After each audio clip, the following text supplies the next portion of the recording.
Começamos a história ouvindo a narração de um garoto contando a história de um Fenrir, um monstro nível S capaz de destruir sozinho uma grande cidade. Certa vez, uma vila que era constantemente atacada por essa fera gastou todo o seu dinheiro para contratar o grupo do garoto, o Presas de Dragão Flamejante. Naquela noite, o Fenrir apareceu do nada e arremessou um garoto que observava sua party de longe, e nesse momento, vemos que o suposto líder do Presas de Dragão Flamejante ordenou que Bandana entrasse em ação. Ela, ao ouvir a ordem, então disparou um cabo metálico ao redor do corpo da fera para prendê-la. Porém, o Fenrir mordeu o cabo e jogou a garota contra a parede, causando sérios danos a ela. E com a tristeza de uns, vem a consagração de outros, pois após isso foi a vez da curandeira da party se consagrar para restaurar a saúde da aliada. Devidamente curada, Bandana tentou imobilizar o Fenrir novamente e dessa vez obteve êxito, permitindo que o líder golpeasse a fera com sua espada flamejante, incendiando e garantindo a vitória do time. Nosso narrador então menciona que a Bandana era uma Ranger veloz,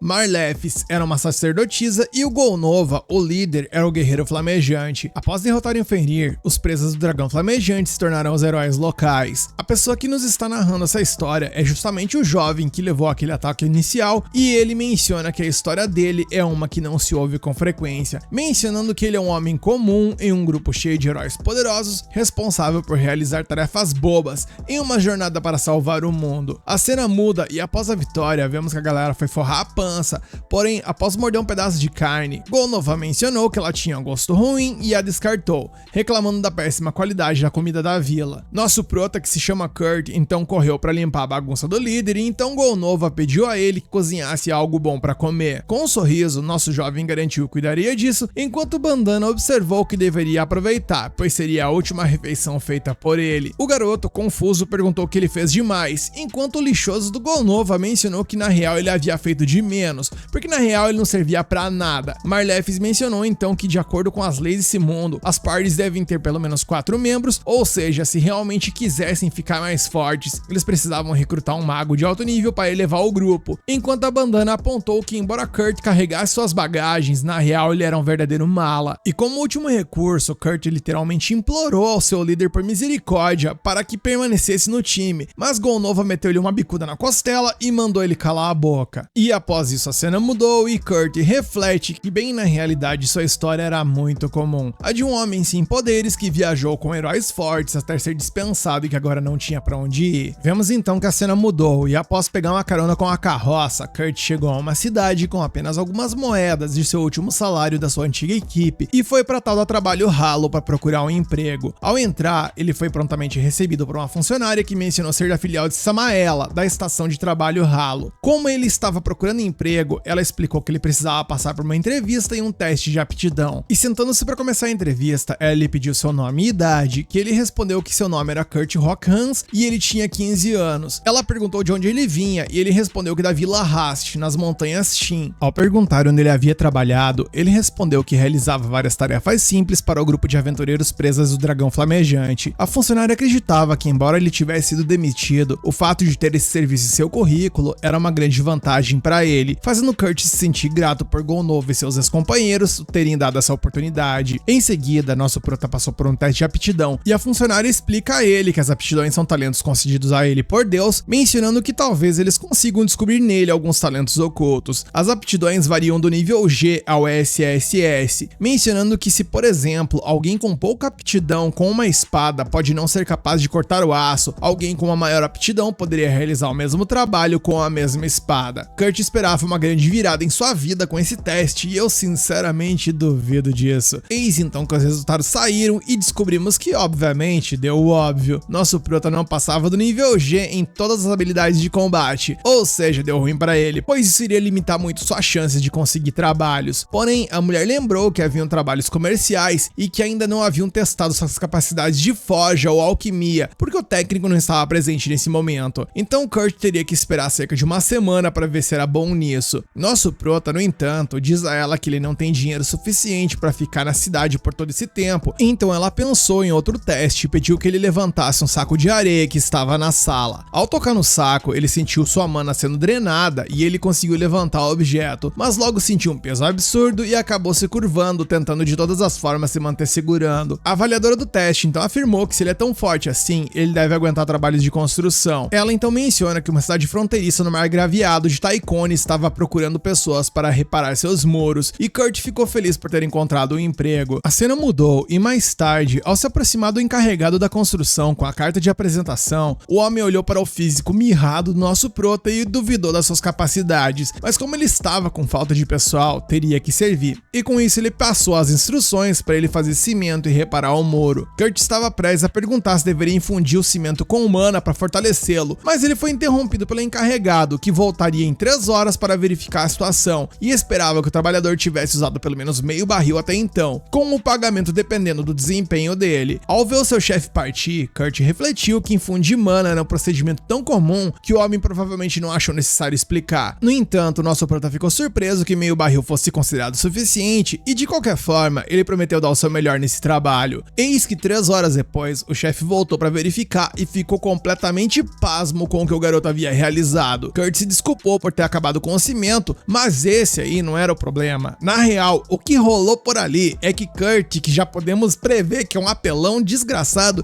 havia conseguido reparar 1/3 do enorme muro naquele curto espaço de tempo. Incrédulo, o adulto questionou como ele conseguiu alcançar as partes mais altas sem nenhum andaime ou escada, e Kurt explicou que colocou cimento na ponta de um pedaço de pau muito comprido. E convencido, após subestimar inicialmente aquele garoto mirrado, o chefe perguntou por quanto tempo mais o jovem planejava trabalhar por ali, e ele confessou que ficaria por uma semana. Com isso, o homem liberou o funcionário e lhe entregou um saquinho de moedas, e era o máximo que ele tinha consigo, prometendo passar o restante depois pelo trabalho ralo. Nosso prota ficou embasbacado ao receber tanto dinheiro, porque ele estava acostumado a receber apenas as migalhas de seu antigo grupo, e isso o motivou muito. Ou seja, meus manos, veremos a jornada do nosso prota do lixo ao luxo e eu tô gostando. Vemos então que 3 dias depois, assim como o chefe, todos que passavam pelos muros norte e oeste podiam ver e estavam incrédulos com a velocidade em que foram reparados. Naquele dia, o contratante disse a Kurt que ele não precisava vir a partir do dia seguinte, pois o garoto simplesmente consertou o muro inteiro,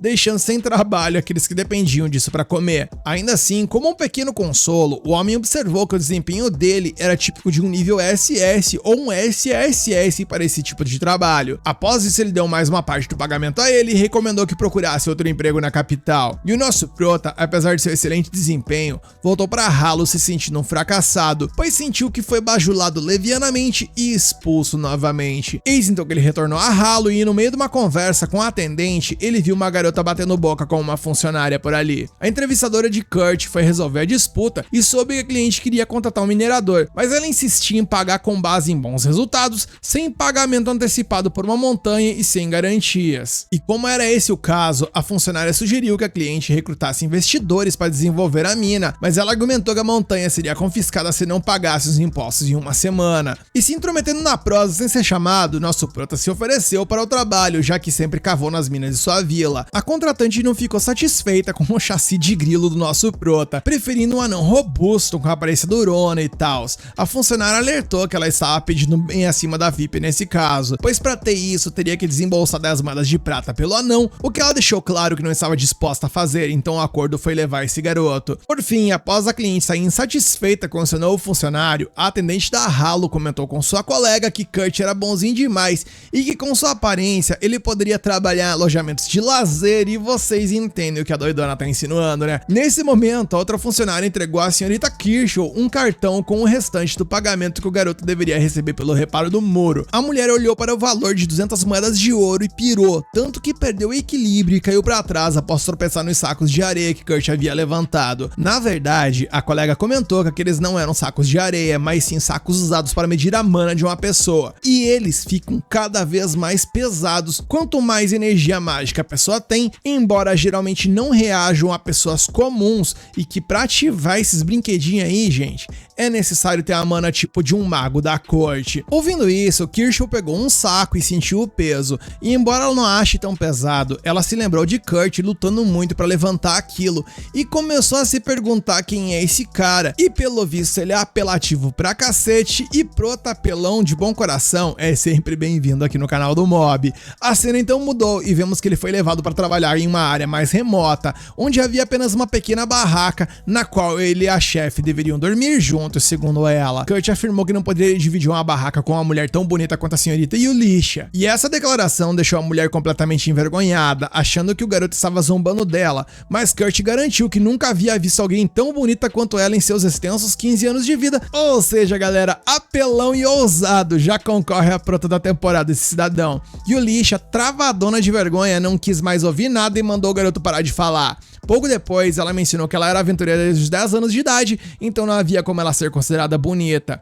Com isso, ela entregou ao nosso prota uma comida mal embrulhada e Kurt achou ótimo, considerando que fazia muito tempo que ninguém cozinhava pra ele. Ele pensou consigo mesmo que Gonnovo e os outros nunca sequer comiam com ele, ao contrário dessa nova chefe que parecia ser bem legal. A cena mudou e vemos que o nosso prota está com uma dificuldade absurda em pregar os olhos, e nesse momento ele decidiu virar para ver se a chefe havia adormecido. Porém, quando seus olhos pousaram nela, ele notou que ela estava apenas de roupa íntima na parte inferior do corpo, forçando o nosso prota a cobrir a boca para abafar o grito de susto que ele levou. Então, galera, apelativo, ousado e inocente. O mob saúda sua presença garantida aqui nesse canal, Kurt. Seja bem-vindo. Depois disso, ele lamentou que Yulisha fosse tão ingênua, afinal, ele era um homem, e com isso o coitado saiu para fora da barraca para respirar. E fingindo estar dormindo, ela no entanto pensou consigo mesma que havia usado exatamente essa estratégia para descobrir se Kurt era do tipo que a atacaria nesse momento, mas ele acabou sendo realmente gentil, além de bonito e divertido de provocar. No dia seguinte, ela descobriu que seu novo funcionário havia dormido fora da barraca a noite toda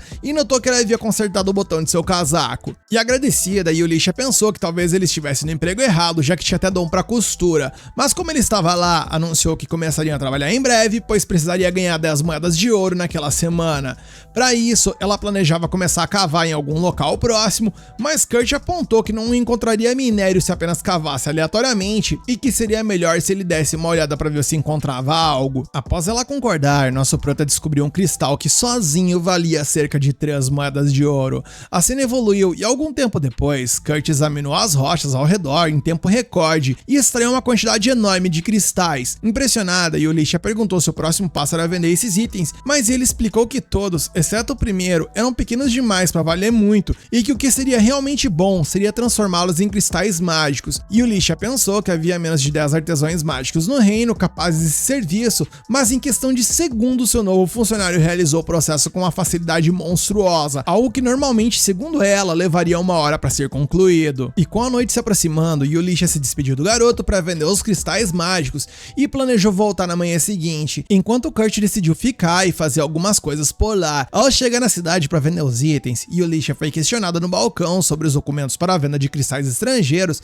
mas ela informou que esses foram produzidos domesticamente. Confuso, o soldado perguntou sobre qual oficina ela pertencia, então ela mostrou um colar provando que ela era uma aventureira a serviço direto da família real, e com isso ela ganhou acesso a uma pedra de teletransporte para ir à capital. Como Yulisha era uma ex-aventureira que servia à realeza, essas pessoas não acreditariam nela mesmo que ela contasse a verdade.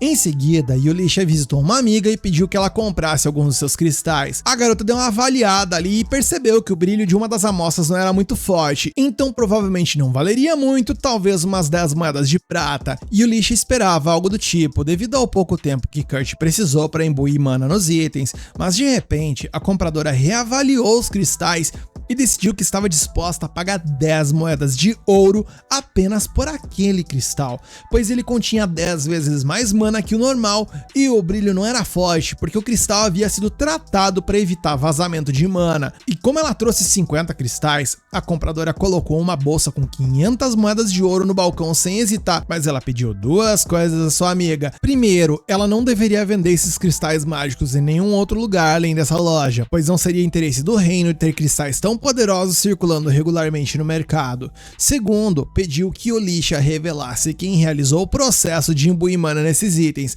mas a chefe de Kurt se recusou a fornecer informações do funcionário sem sua permissão. E com a negativa, a dona da loja chegou chegando e lembrou que ela era uma maga da corte real com o status de conde honorário.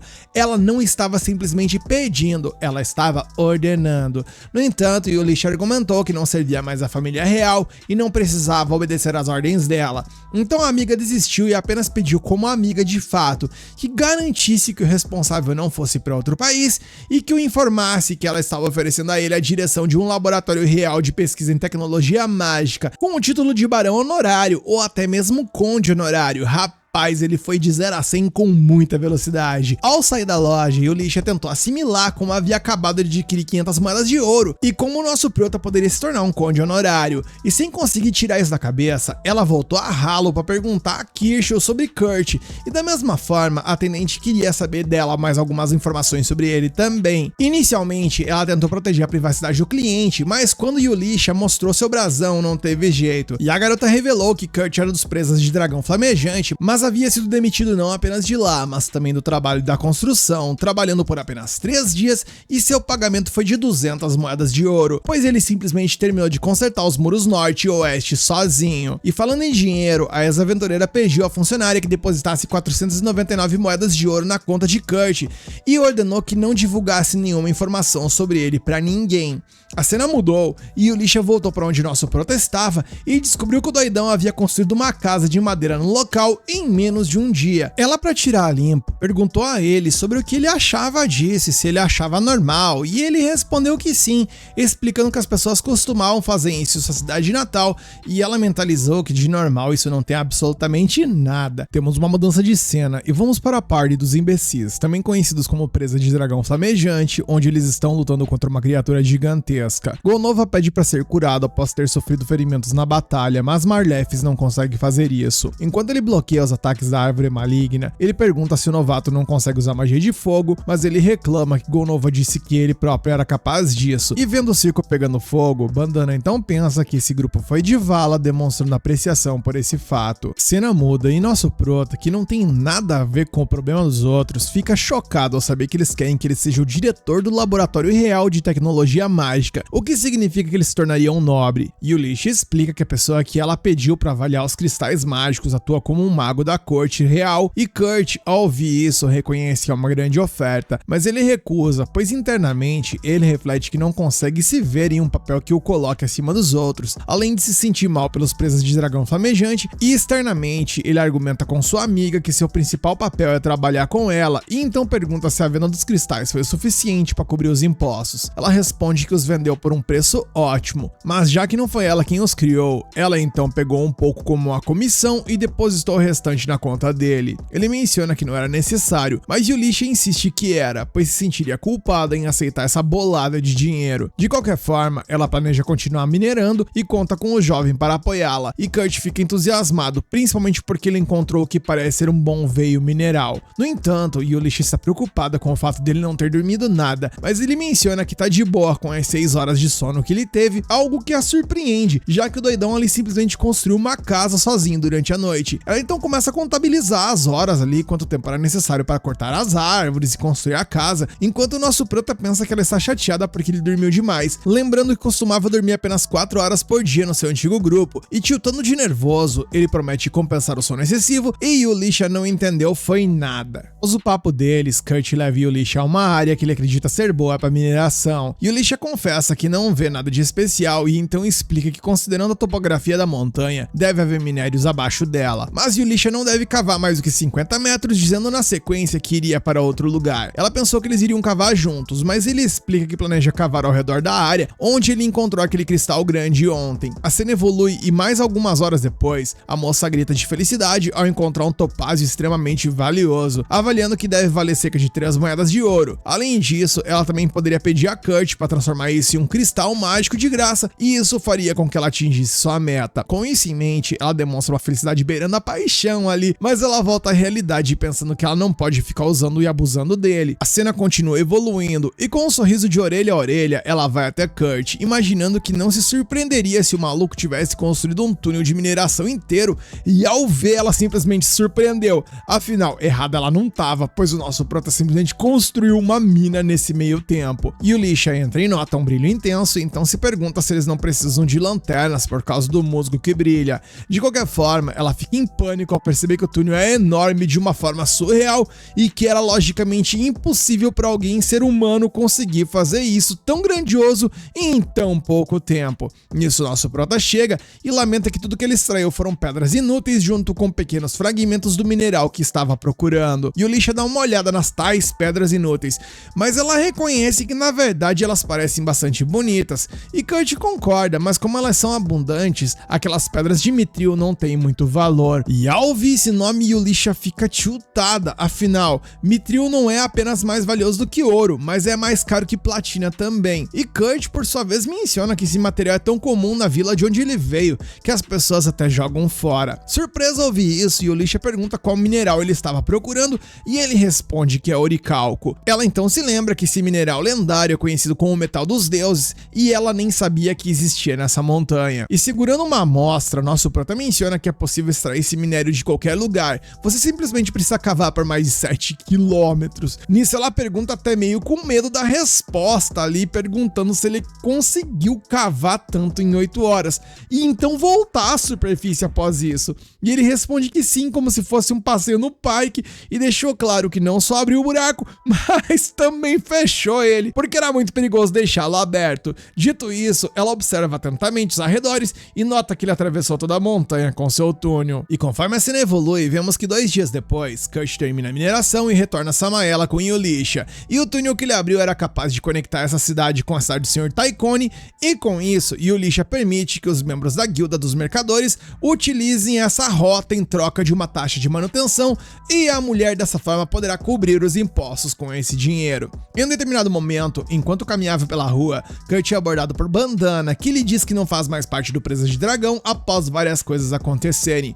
Temos então um flashback, onde ela lembra que Golnova comeu em um restaurante popular e saiu sem pagar a conta porque achou a comida terrível. Conforme caminhava, ele foi abordado por Bandana na rua, e ele queria saber se ainda tinha carne defumada que o Kurt havia preparado, mas ela lembra que ele já tinha comido tudo. Ouvindo isso, o troglodita aponta sua espada para ela e ordena que ela traga o garoto de volta, nem que seja na base da bicuda. Calmamente, Bandana garante que fará o que puder e, utilizando sua velocidade, ela pega um cristal de teletransporte dele. Após sair do beco onde ela encontrou Golnova, ela vê guardas procurando por ele por causa do problema no restaurante e pensa que Marlef teve sorte de ter sido chamada pela igreja, e no frigir dos ovos ela estava certa, porque o grupo acabou indo pelo ralo. Voltamos então ao presente, onde Bandana decide deixar toda esta confusão de lado e simplesmente diz que foi dispensada, pois não quer que seu alvo de vigia também se enrosque nessa treta. Ouvindo isso, Kurt lamenta não poder voltar aos Presas de Dragão Flamejante nesse momento, até porque ele admira Golnova e se sente em dívida com ele. Meu Deus, Kurt, acorda. Bandana então pergunta se ele está procurando por algum trampo, mencionando que conhece alguém de um ateliê que precisa de sua assistência. De acordo com ela, existem apenas 15 Atelier Meisters com permissão oficial no país,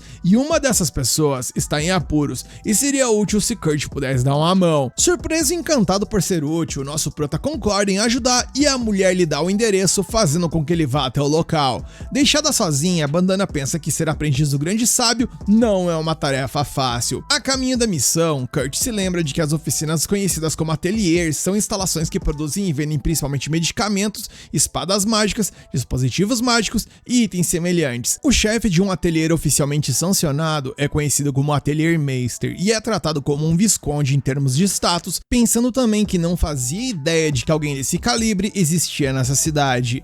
Eis então que ele chega ao endereço escrito no papel que Bandana lhe deu, e ele percebe que a casa parece bastante comum, mas uma placa ali dizia Atelier Ofélia. Quando ele bate, uma menina muito jovem atende a porta e ele se questiona se ela seria a Atelier Meister. E vendo o rosto surpreso do humano, a garota pergunta se ele está agindo assim porque não está acostumado a lidar com elfos, então ele explica que não é o caso, se apresentando como Kurt e perguntando se ela era a mestre do ateliê. Ela então diz que se chama Michelle e que não é a Atelier Meister, mas é a assistente dela. Kurt diz que veio para ajudar a pedido da senhorita Bandana, e a assistente, feliz por finalmente ter alguém para ajudar, puxa ele para dentro. Ao chegar ao local, Kurt aperta seu nariz devido ao fedor e ele descobre que eles precisavam de alguém para limpar a cozinha, e Kurt então pensa que ele nunca seria considerado útil para ajudar diretamente no ateliê e tal, então ele caiu à realidade. E então Michelle é chamada pela chefe, deixando nosso prota sozinho com aquela baderna. Sem hesitar, ele bate no peito, coloca um avental e limpa toda aquela bagunça em mais ou menos 30 minutos.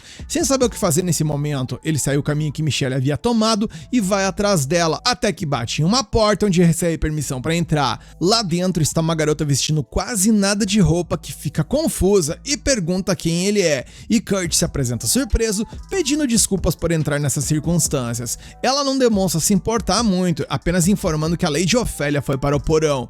Nesse momento, Kurt nota uma marca de maldição na barriga da garota e pede para dar uma olhada mais de perto. Com a permissão dela, ele toca na marca e vê que ela não sente dor, e pensa que é porque essa maldição consumiu tanto dela que ela mal consegue sentir dor nesse momento. E demonstrando estar com fome, nosso prota se oferece a preparar algo leve para ela. Ao chegar na cozinha, ele percebe que estava tocando o corpo de uma mulher nua e cora, e a distração faz até com que ele tropece em um banquinho no meio do caminho e caia de cara no chão. A cena então muda, e enquanto isso, vemos que Ulysses tem uma reunião com sua amiga da corte, querendo saber qual seria o valor. A garota de cabelo roxo oferece 50 mil moedas de ouro pelo mitril e ouricalco, o que faz ela quase ter um infarto ao ouvir a cifra. Ela então chama a mulher pelo nome de Mímico e pergunta o que ela acha que vai acontecer se descobrirem que Kurt existe, e Mímico responde de maneira direta que o garoto poderia facilmente ser sequestrado ou até mesmo assassinado. Honestamente, ela não tem ideia de como uma criança tão incrível permaneceu escondida por tanto tempo. Yulisha menciona que ele foi demitido dos Presas de Dragão, o que lembra a Mímico que o líder desse grupo está sendo procurado pelas autoridades. Ela quer saber o que sua amiga planeja fazer com ele a partir de agora,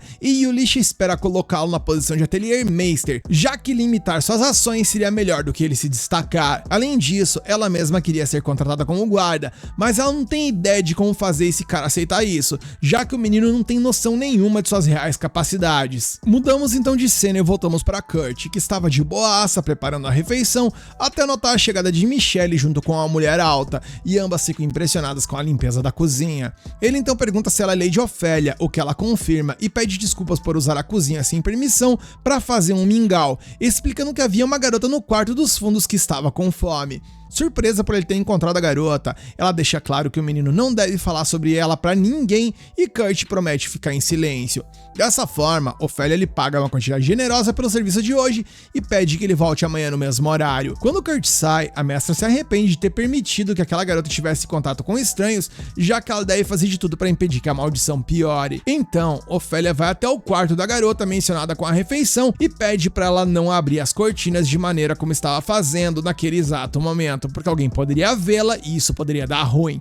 Notando que a roupa da jovem está muito larga, a mestra se ajoelha para ver como ela poderia ajustar o pijama. Após isso, ela se levanta para verificar se a comida está envenenada, mas a jovem diz que acha isso desnecessário, porque ela pressente que foi aquele garoto que quem a cozinhou, e sua intuição diz que ele tem um bom coração e não faria mal a ninguém. Além disso, ela já tá só o pó da rabiola por causa da maldição e nem seria necessário veneno para mandá-la de vala nessa altura do campeonato.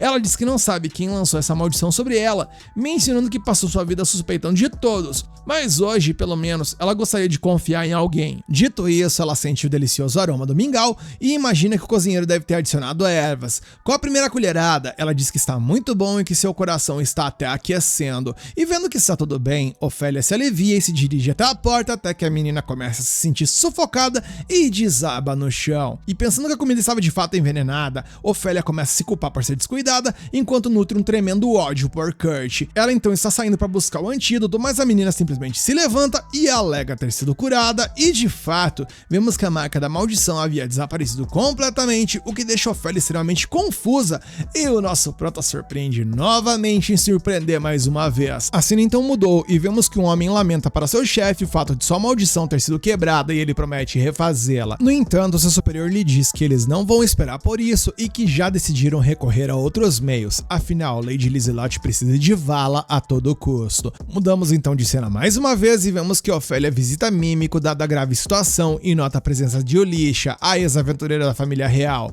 Lady Lizelot então retira seu capuz e Yulisha e Mímico imediatamente se ajoelham diante da ilustre presença da terceira princesa. Mímico pensa que ela estava doente, mas Ofélia explica que a princesa foi amaldiçoada por alguém que queria tirar sua vida, já que Lizelot é a única filha nascida entre sua majestade real e a princesa François, a mulher com quem se casou do Império Gurumaco. Dessa forma, a existência de Lizelot é um símbolo de paz entre essas duas nações. Yulisha deduz a partir disso que alguém quer destruir a relação pacífica, e Ofélia acrescenta que, com o fim da guerra de sua nação contra a nação do norte, certamente há pessoas que gostariam de provocar outro conflito. Mímico então vai até a princesa e lhe dá um abraço caloroso ao ver que ela está bem, e Lizelot diz que espera contar com a ajuda de sua amiga para descobrir quem lançou a maldição sobre ela. Sobre isso, Mímico garante que sua lealdade está com a princesa e sua falecida Alteza François.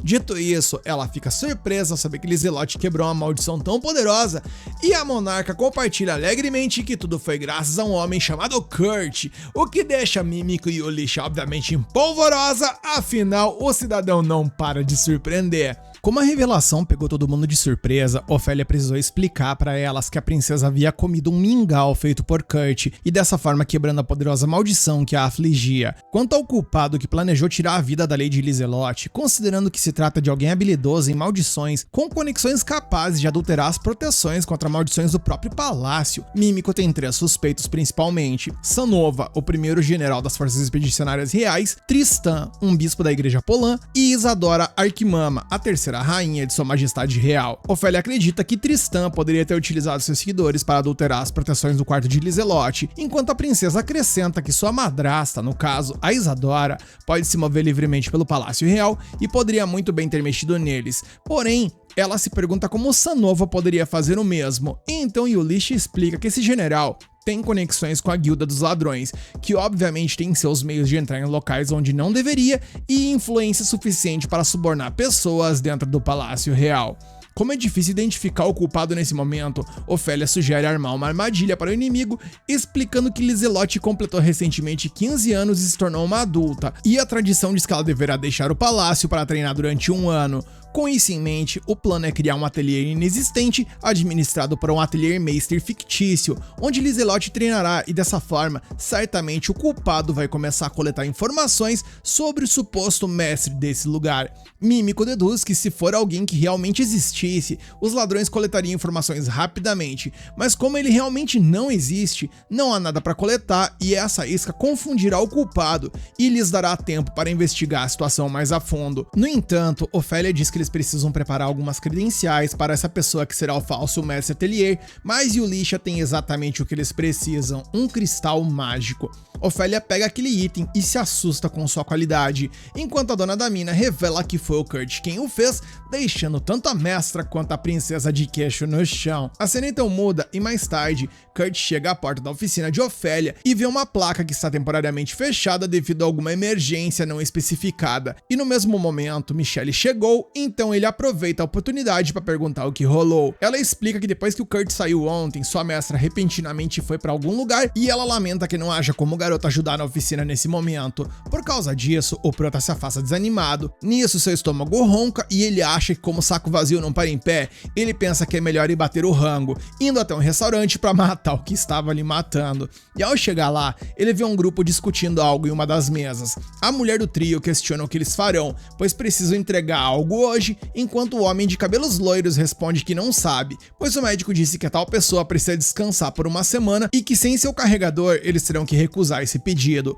O problema é que, segundo a menina, eles não podem arcar com a taxa de cancelamento, então ela acha melhor eles apenas carregarem suas coisas. No entanto, seu companheiro adverte que eles ficarão muito vulneráveis a ataques se estiverem carregados. Kurt, ouvindo a discussão, pensa que poderia servir como um carregador para essas pessoas e então ele se aproxima e se oferece para ajudar, mencionando que embora ele seja um desastre em combate, ele tem um talento incrível para carregar coisas nas costas.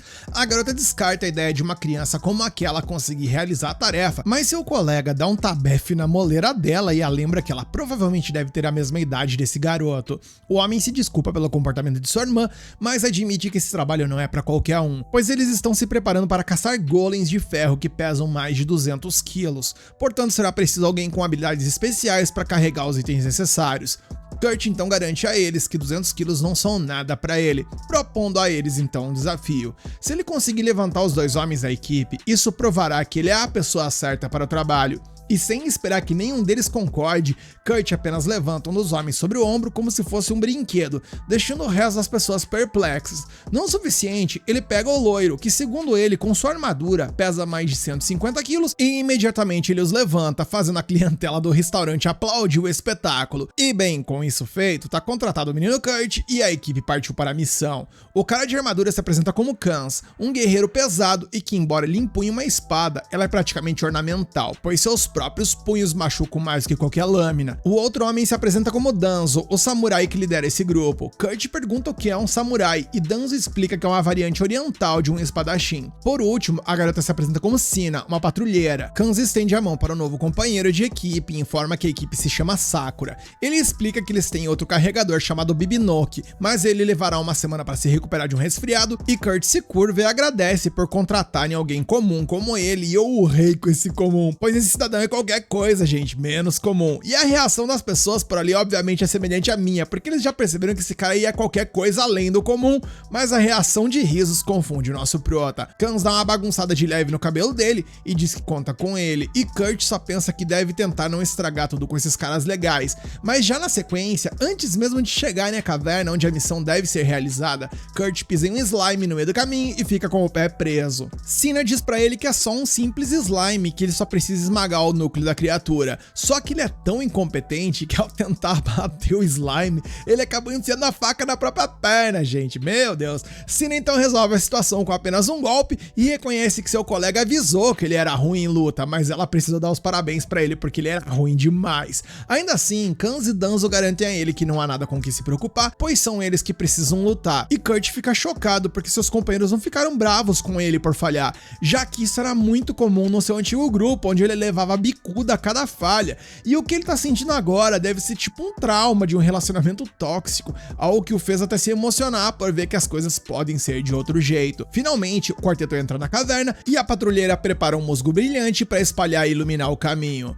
Kurt aponta algo que viu ao longo do caminho e ela explica que é esterco de Goblin, e pelo cheiro ainda está fresco, o que significa que os monstros não estão longe. Kans pede a todos para manter a calma, pois certamente podem lidar com 1 ou 2 Goblins sem dificuldade, mas se acabar sendo uma horda, eles sempre podem fugir. E conforme eles avançam, vemos que a masmorra começa a semelhar umas ruínas ali e tal, e Kurt nota algo estranho na parede, mas é interrompido pela chegada de um Goblin, e naquele instante, Sina tira uma faca em seu peito e Danzo finaliza com sua espada. O problema é que as vozes de vários monstros semelhantes podem ser ouvidas à distância, indicando claramente que há muitos deles nesse local. Para piorar a situação, eles estão vindo inclusive da entrada, o que significa uma coisa, gente: qualquer tentativa de fuga não vai rolar e o grupo vai precisar lutar.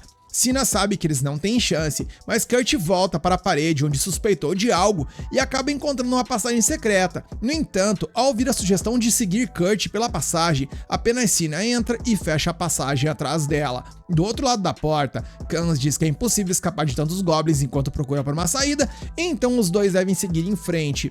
Kurt responde que quer ficar e lutar, mas Sina grita que ele não consegue nem derrotar um slime e que só atrapalharia tanto o Kans quanto o Danzo. E ouvindo essas palavras, nosso prota reflete o quanto a garota queria estar lutando ao lado deles. Do outro lado, Kans pergunta a Danzo se ele se arrepende da decisão deles, ao que ele afirma que não e devolve a pergunta. E Kans responde que morrer para proteger sua irmãzinha é a maior honra que um irmão mais velho poderia ter, enquanto o samurai conclui que uma morte sem vergonha é o orgulho de um guerreiro, e seu amigo concorda que não há arrependimentos em lutar pela sobrevivência de seus companheiros. Ou seja, galera, os manos ali são pessoas incríveis. Kurt ouve essa conversa e fica surpreso por ter sido aceito como um deles tão rapidamente, embora lamente não poder fazer nada para ajudar. De qualquer forma, Sina garante que Danzo e seu irmão sobreviverão e após isso ilumina a passagem secreta para continuar, mas quando as coisas parecem estar ruins, elas sempre podem dar um jeito de piorar, pois após ela iluminar o local, vemos por ali um golem de dragão de ferro. A cena então muda e agora vemos que Yulisha e Lizelotte chegaram à pousada de Kurt está hospedado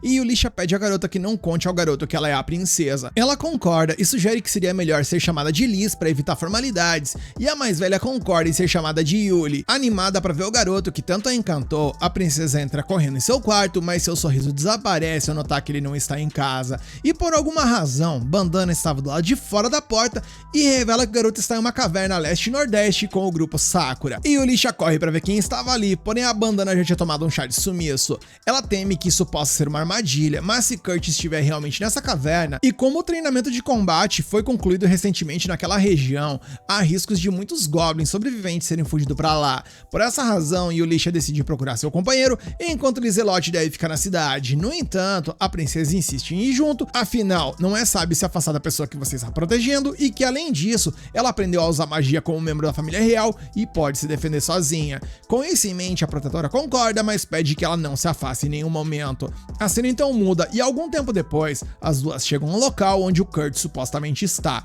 O musgo luminoso fresco nas paredes indica que de fato alguém passou por ali, e Lizelot até encontra as pegadas de Kurt, embora Yulisha não tenha ideia de como essa garota sabe que são dele. E avançando um pouco mais, Lizelot tem dificuldade em identificar os rastros quando chegam às ruínas, então ela ativa sua habilidade de sentidos aguçados para detectar com mais eficiência qualquer vestígio da passagem do garoto. Nesse momento ela sente o cheiro de Kurt e corre em uma certa direção, e mais uma vez Yulisha tenta entender como ela se lembra do cheiro dele. Enquanto corre em direção ao cheiro, a princesa ouve sons de uma luta à distância e Yulisha pede para que ela fique por ali, e nisso ela desembainha sua espada, enquanto Lizelot concede a sua aliada um aprimoramento físico antes que ela vá. Em meio ao caos, Kans e Danzo fazem o que podem em meio a uma torrente de goblins enfurecidos, até que Yulisha chega por lá para salvar o corpo da galera. A cena então muda, e dentro da passagem secreta, Sina não consegue acreditar no azar que tiveram de se deparar com tal criatura, e começa a se arrepender de ter aceitado essa missão, pois agora todos seus amigos estão em perigo, e sentindo-se culpada, ela pede desculpas a Kurt por tê-la arrastado até lá.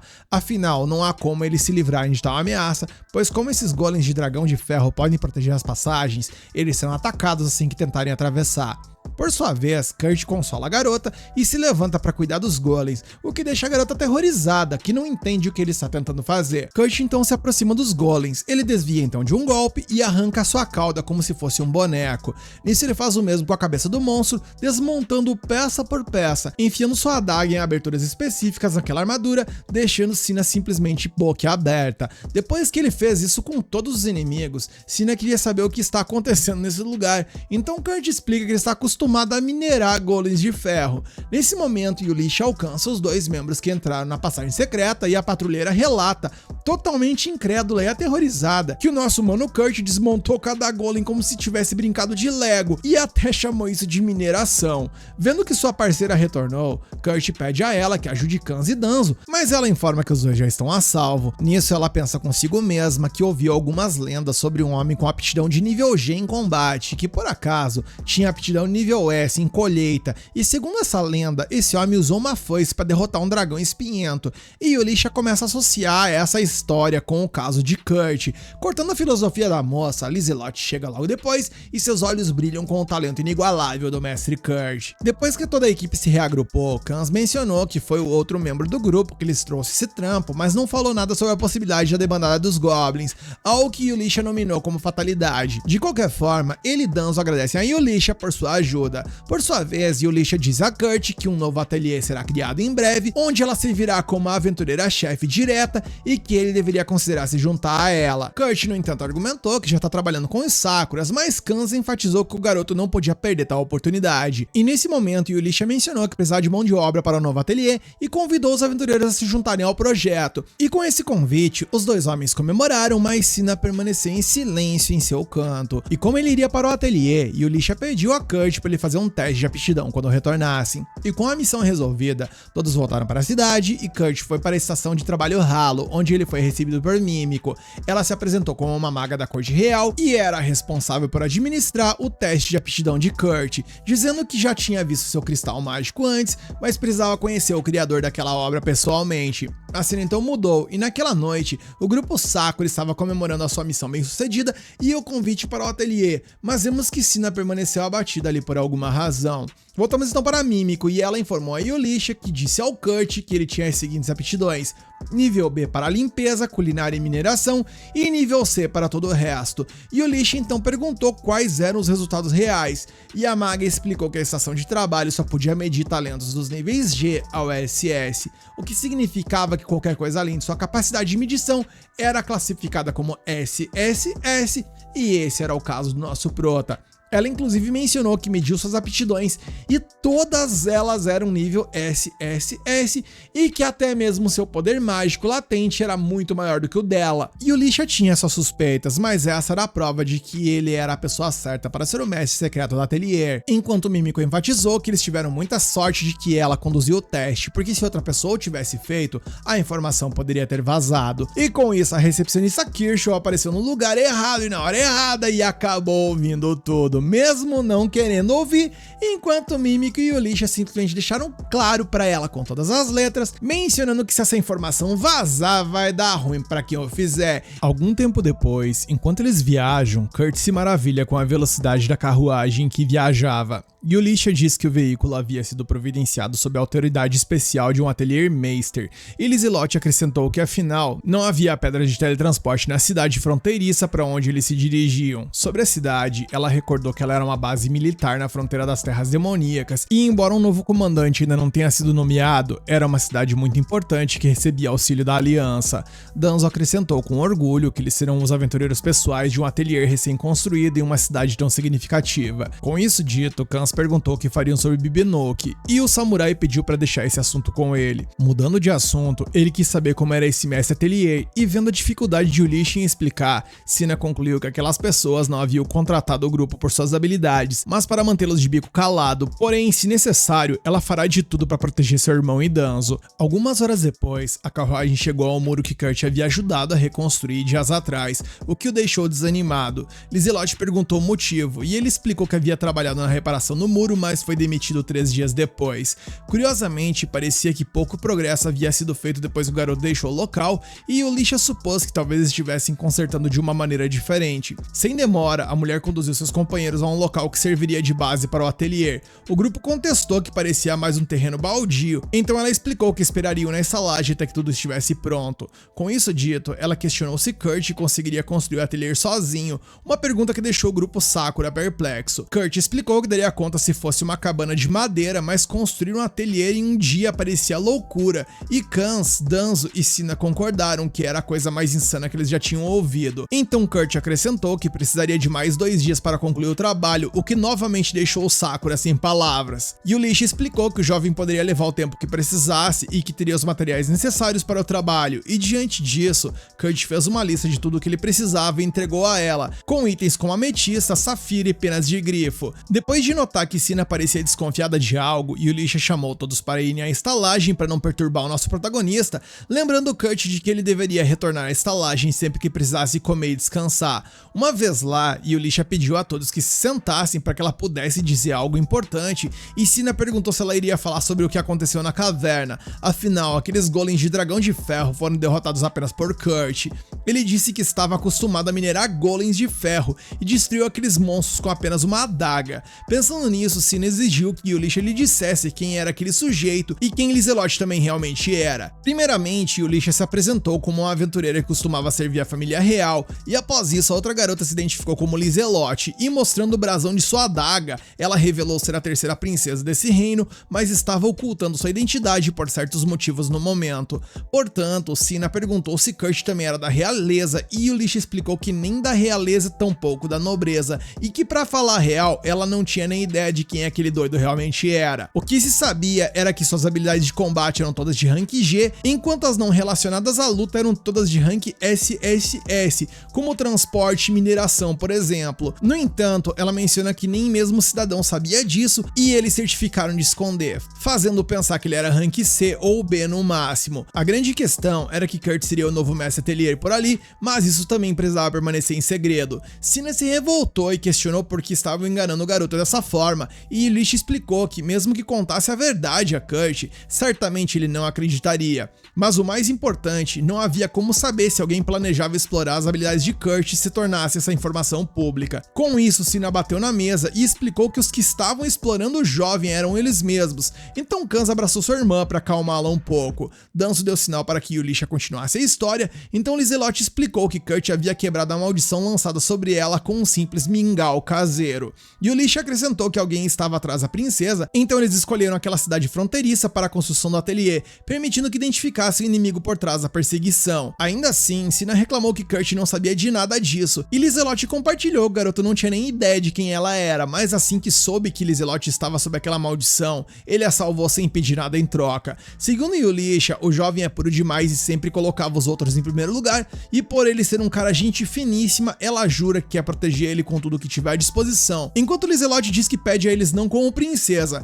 mas como amiga do mestre Kurt, que eles os ajudem e que também guardassem segredos sobre tudo isso. Ouvindo uma história tão complicada, os Sakura abaixaram a cabeça em tom reflexivo e levaram alguns segundos para responder. O primeiro a falar foi Danzo, afirmando que o dever de um cavaleiro era obedecer à realeza. No entanto, como aventureiros, eles não tinham tal obrigação. Porém, eles também eram companheiros que se arriscariam a morrer ao lado de Kurt, então eles eram amigos dele. Kans concordou e acrescentou que não precisavam de motivos para ajudar amigos, e Danzo completou que por elas serem amigas do Kurt, ele também jurará sobre sua própria lâmina que fará de tudo para protegê-las. Por último, Sina demonstra indecisão, afinal, eles conheciam aquelas mulheres há pouco tempo para jurar suas espadas a elas dessa forma, então Yulish argumentou que ela própria só conhecia aquele garoto há apenas 6 dias. Ainda não convencida, a patrulheira pediu um momento para pensar e se retirou. Caminhando sozinha, a garota tentou entender o que estava rolando, porque para ela, Kurt deveria saber a verdade. Nisso, ela foi até o local onde o ateliê vai ser construído e viu o trabalho em um estágio muito mais avançado do que seria humanamente possível. Assustada, ela perguntou se o doido havia feito tudo aquilo sem ajuda,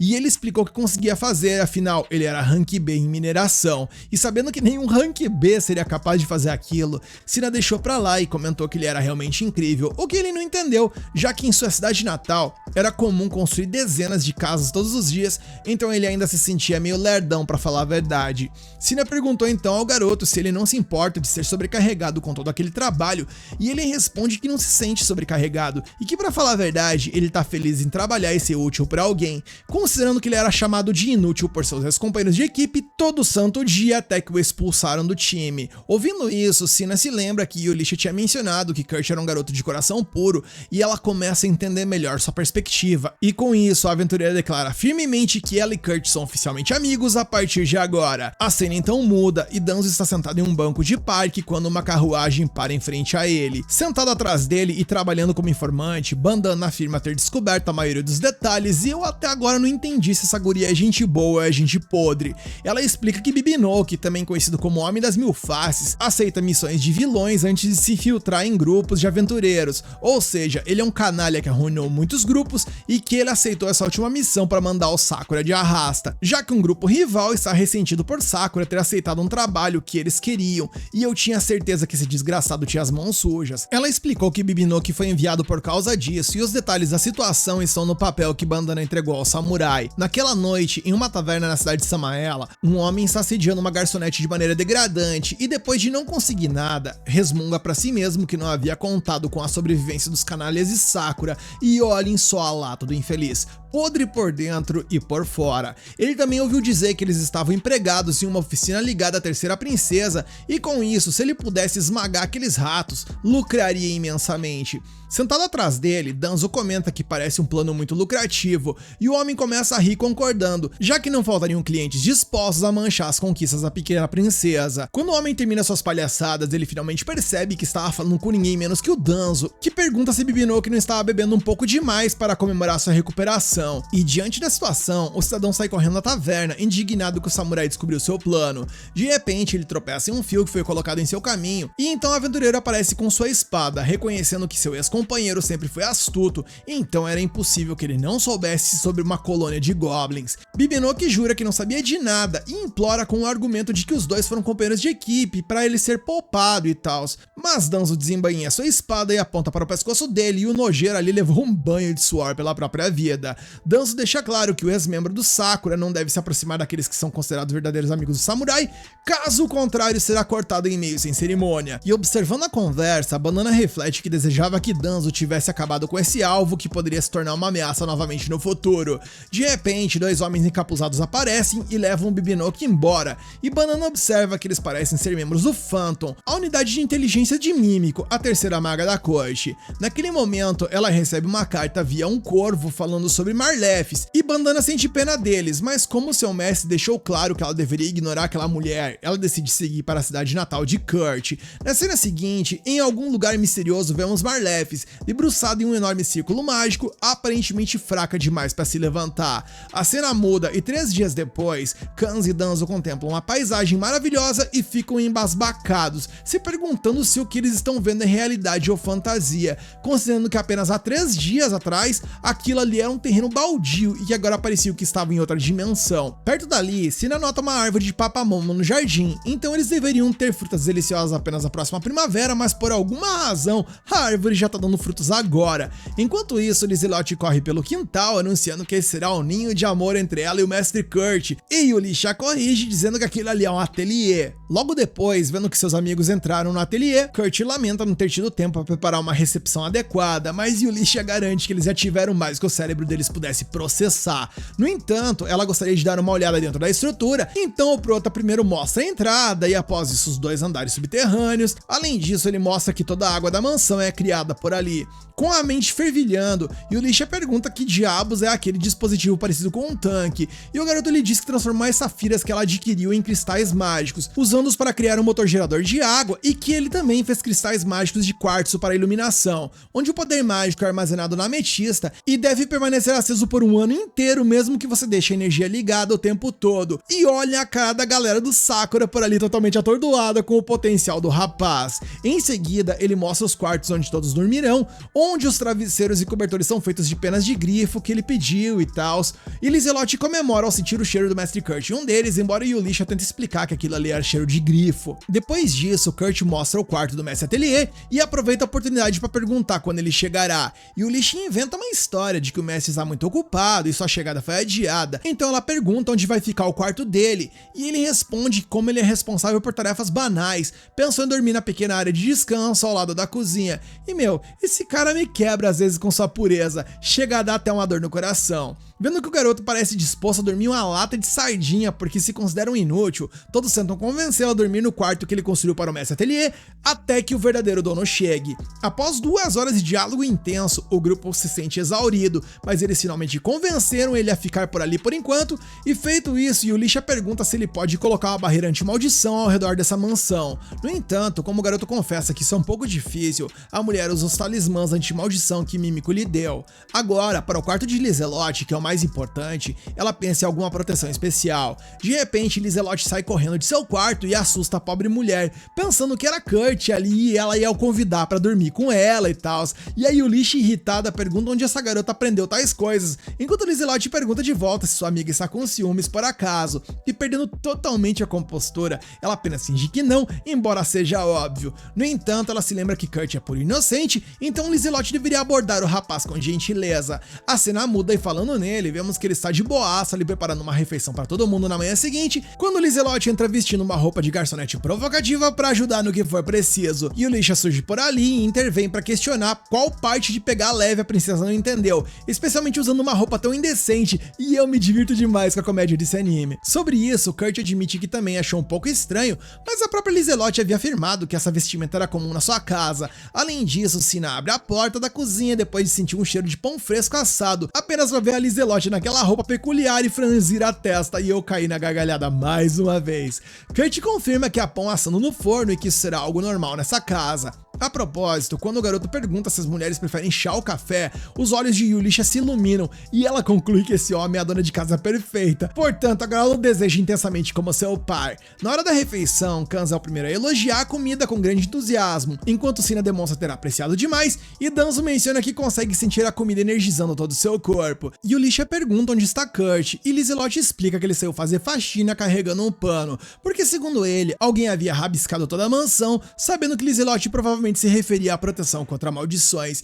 Yulisha dá no pé apressadamente até Kurt, embora Mimiko tenha mencionado que é impossível remover os talismãs depois de colocados. No entanto, assim que chega ao quarto de Lizelotte, o garoto já estava limpando a última marca em sua porta. Quando ele pergunta quem fez aquela zona no corredor, a mulher se ajoelha em tristeza e explica que foi definitivamente uma obra do tal do Rabisquei, o rabiscador frequentemente mencionado em boatos. Ele deve ter visto Lizelotte e deixado aqueles rabiscos na esperança de chamar sua atenção. mansão. E acreditando nessa papagaiada, Kurt comenta que é louco pra tudo, mas seria sensato informar Lizelotte sobre isso. E intancável a fofura e a leveza desse anime, meu Deus. Diante disso, Yulisha reflete que conseguiu não revelar os assassinos atrás de Lizelotte, mas agora sem talismãs e com o Mímico levando alguns dias pra chegar, Yulisha precisa encontrar uma maneira de proteger a princesa até então. A cena mudou e vemos agora que Marlefis foi excomungada da igreja, e a razão para isso foi que não apenas os presos do dragão flamejantes haviam tido inúmeros fracassos e atos de violência contra outras pessoas, mas para piorar, seu líder Golnova se tornou um criminoso procurado, então o grupo já era. Ela argumenta com o bispo Tristan que não era sua culpa, pois ela de fato usou magia de relâmpago dentro de um restaurante na capital real, mas foi uma punição por eles servirem ao seu grupo comida pior do que lavagem de porco. O bispo deixou claro que não aceitava desculpas, pois a má reputação que ela adquiriu se tornaria uma mancha na igreja Polan se ela continuasse por ali. Sozinha, Marlefis lamentou, considerando que sempre fez o máximo que pôde pela instituição, muito mais que qualquer outra pessoa, juntando-se a aventureiros comuns e realizando milagres para os outros. No entanto, Tristan expressou que reconhecia a capacidade mágica dela e por causa disso, se ela concordasse em fazer um pequeno trabalho para eles, ele prometeu absolver seus pecados e torná-la uma sacerdotisa. Surpresa com a oferta, ela observou enquanto ele lhe mostrava um vinho do inimigo do Império Polan, o Império Gurumako, e pediu que ela tomasse um gole. E ansiosa por perdão, Marlefis bebeu um gole da bebida e permitiu que o superior pedisse qualquer coisa que ele quisesse, e dessa forma, Tristan aproveitou a oportunidade para ordená-la a fazer parte do plano de execução da princesa Lizelotte. Nesse momento, a marca da maldição apareceu na barriga da mulher, derrubando-a de joelhos, e com isso, Tristan finalmente revelou que o vinho que ela havia bebido estava envenenado com a maldição, que faria o corpo de Marlefis não aceitar nada além de água e que em um mês mais ou menos ela vai de vala. Porém, se ela passasse nesse teste, ela seria libertada do sofrimento e se tornaria uma sacerdotisa. E apesar do absurdo da situação, Marlefis ofereceu sua vida ao bispo e foi essa maldição que a colocou em uma situação tão horrível que a fez ficar diante de um Lorde Demônio. A cena então mudou e durante o café da manhã, Yulisha reflete que não houve nenhuma mudança no corpo de Lizelotte depois que Kurt apagou as proteções, e talvez os inimigos ainda não tenham descoberto a localização dela, a menos que haja outra razão pela qual não tenham conseguido fazer nada até agora, como por exemplo a comida de Kurt estar anulando as maldições sem que eles soubessem, o que não é algo tão impossível assim, visto que inclusive foi isso que a curou outrora. De qualquer forma, Mímico já chegou à cidade e espalhou suas teias, então se o inimigo tentar alguma coisa, eles saberão imediatamente, e pensando nisso, Yulisha morde um bolo e se maravilha com o sabor. Além disso, Lizelotte comenta com Kurt que a textura do doce parece diferente do habitual e ele revela que hoje tentou fazer um bolo com farinha de arroz. A princesa fica animada com as receitas do protagonista sempre que ele usa arroz, como o mingau que ele fez outrora que a curou e tals, e se ela for amaldiçoada novamente, ela gostaria de outra porção daquele prato. Kurt fica satisfeito com o elogio, mas diz que a garota não precisa mais se preocupar em ser amaldiçoada. Yulisha então ligou o alerta e questionou como isso poderia ser possível, já que ele mesmo havia dito que seria difícil criar uma barreira contra maldições, e de fato, Kurt explica que não pode criar tais barreiras, mas ainda assim ele... Bem, antes que ele possa explicar, a cena mudou e vemos que uma outra figura religiosa ali está na frente de uma outra pessoa que afirma que não pode se dar o luxo de falhar, enquanto o feioso que está à frente dele concorda e promete que amaldiçoará a terceira princesa até a morte. E no momento em que ele demonstra seu poder, a teia de Mímico é ativada e alerta Ofélia. Voltamos então para o nosso protagonista e ele explica a situação, dizendo que toda a mansão em que eles vivem serve como uma barreira que reflete maldições, então ele não pode criar outra barreira dentro dela, mas ele ajustou isso um pouco. E nesse momento voltamos para o feioso, que parece um vagalume emitindo um brilho intenso. Ele diz que sua maldição desapareceu e voltamos a Kurt, que conclui explicando que em vez de a maldição atacar a pessoa, o conjurador é quem irá brilhar, pois se ele deixasse no contra-ataque, ele se sentiria mal pela pessoa que fosse amaldiçoada por acidente. Imediatamente, Yulisha decide compartilhar isso com o Mímico e os outros, e então anuncia que precisa se ausentar. Pouco depois, Kurt convida Lizelotte para fazer compras junto na cidade, já que a garota não sai do ateliê desde que chegaram, pois apesar de estar em uma cidade de fortaleza, o mercado local tem vegetais frescos. Apesar disso, a princesa recusa o convite, embora não consiga explicar exatamente o porquê. Mudamos então mais uma vez de cena e do alto da muralha da cidade, um homem alerta ao general Allride que a névoa está ficando mais densa. Allride confessa a Generic que tem um mau pressentimento sobre isso, mas o subordinado não entende, já que a muralha foi reparada e é difícil para eles serem atacados por monstros. Além disso, ele não consegue acreditar que o próprio general assumiu o comando desse trabalho de reparo, e ele respondeu que não teve escolha, dada a importância da cidade, pois havia medo de espiões e inimigos entrarem desapercebidos. E em outra mudança de cena, agora vemos que Ofélia, Mímico e Ulisha estão por ali e encontram o Sr. Vagalume que iria tentar amaldiçoar a princesa. E bem, ele acabou sendo abatido e os responsáveis por isso provavelmente pensaram que seriam descobertos por conta da luz. E Ulisha questiona sobre esse brilho intenso mesmo após ele ter ido de banco e cordinha, e Ofélia explica que Kurt criou um refletor de maldições tão poderoso que se ele decidisse cooperar totalmente com elas, provavelmente resolveria esse problema em um só dia. Por outro lado, Ulisha não quer meter o garoto em mais problemas, então Mímico anuncia que investigará o resto mais tarde. Com isso, ela pede a Ulisha para garantir que a princesa não saia do ateliê, dizendo que deixará o Phantom de guarda no local. Nesse momento, elas ouvem o toque de um sino do alto da muralha e o general é alertado sobre um ataque de monstros, solicitando que a equipe mágica ilumine a frente do castelo. Nesse momento, foi possível ver uma horda de esqueletos se aproximando das muralhas e, em paralelo, Mímico recebe um alerta de um informante de que uma horda de esqueletos está marchando em direção à cidade. Voltamos então ao general Allride, que convoca o primeiro pelotão para defender o território ao seu lado até o fim e ordena que Generic termine de evacuar as pessoas, mas o subordinado pede para lutar também, já que os esqueletos só conseguem seguir reto, o que significa que se a defesa concentrar os soldados ali, eles poderiam exterminar os invasores. No entanto, Allride questiona o que eles fariam se houvesse outro tipo de inimigo abaixo e mais uma vez envia o subordinado para evacuar os cidadãos. No entanto, antes que Generic pudesse sair, algo inacreditável acabou de acontecer, pois os esqueletos, ao invés de parar na muralha, eles começaram a simplesmente ser meio que, sei lá,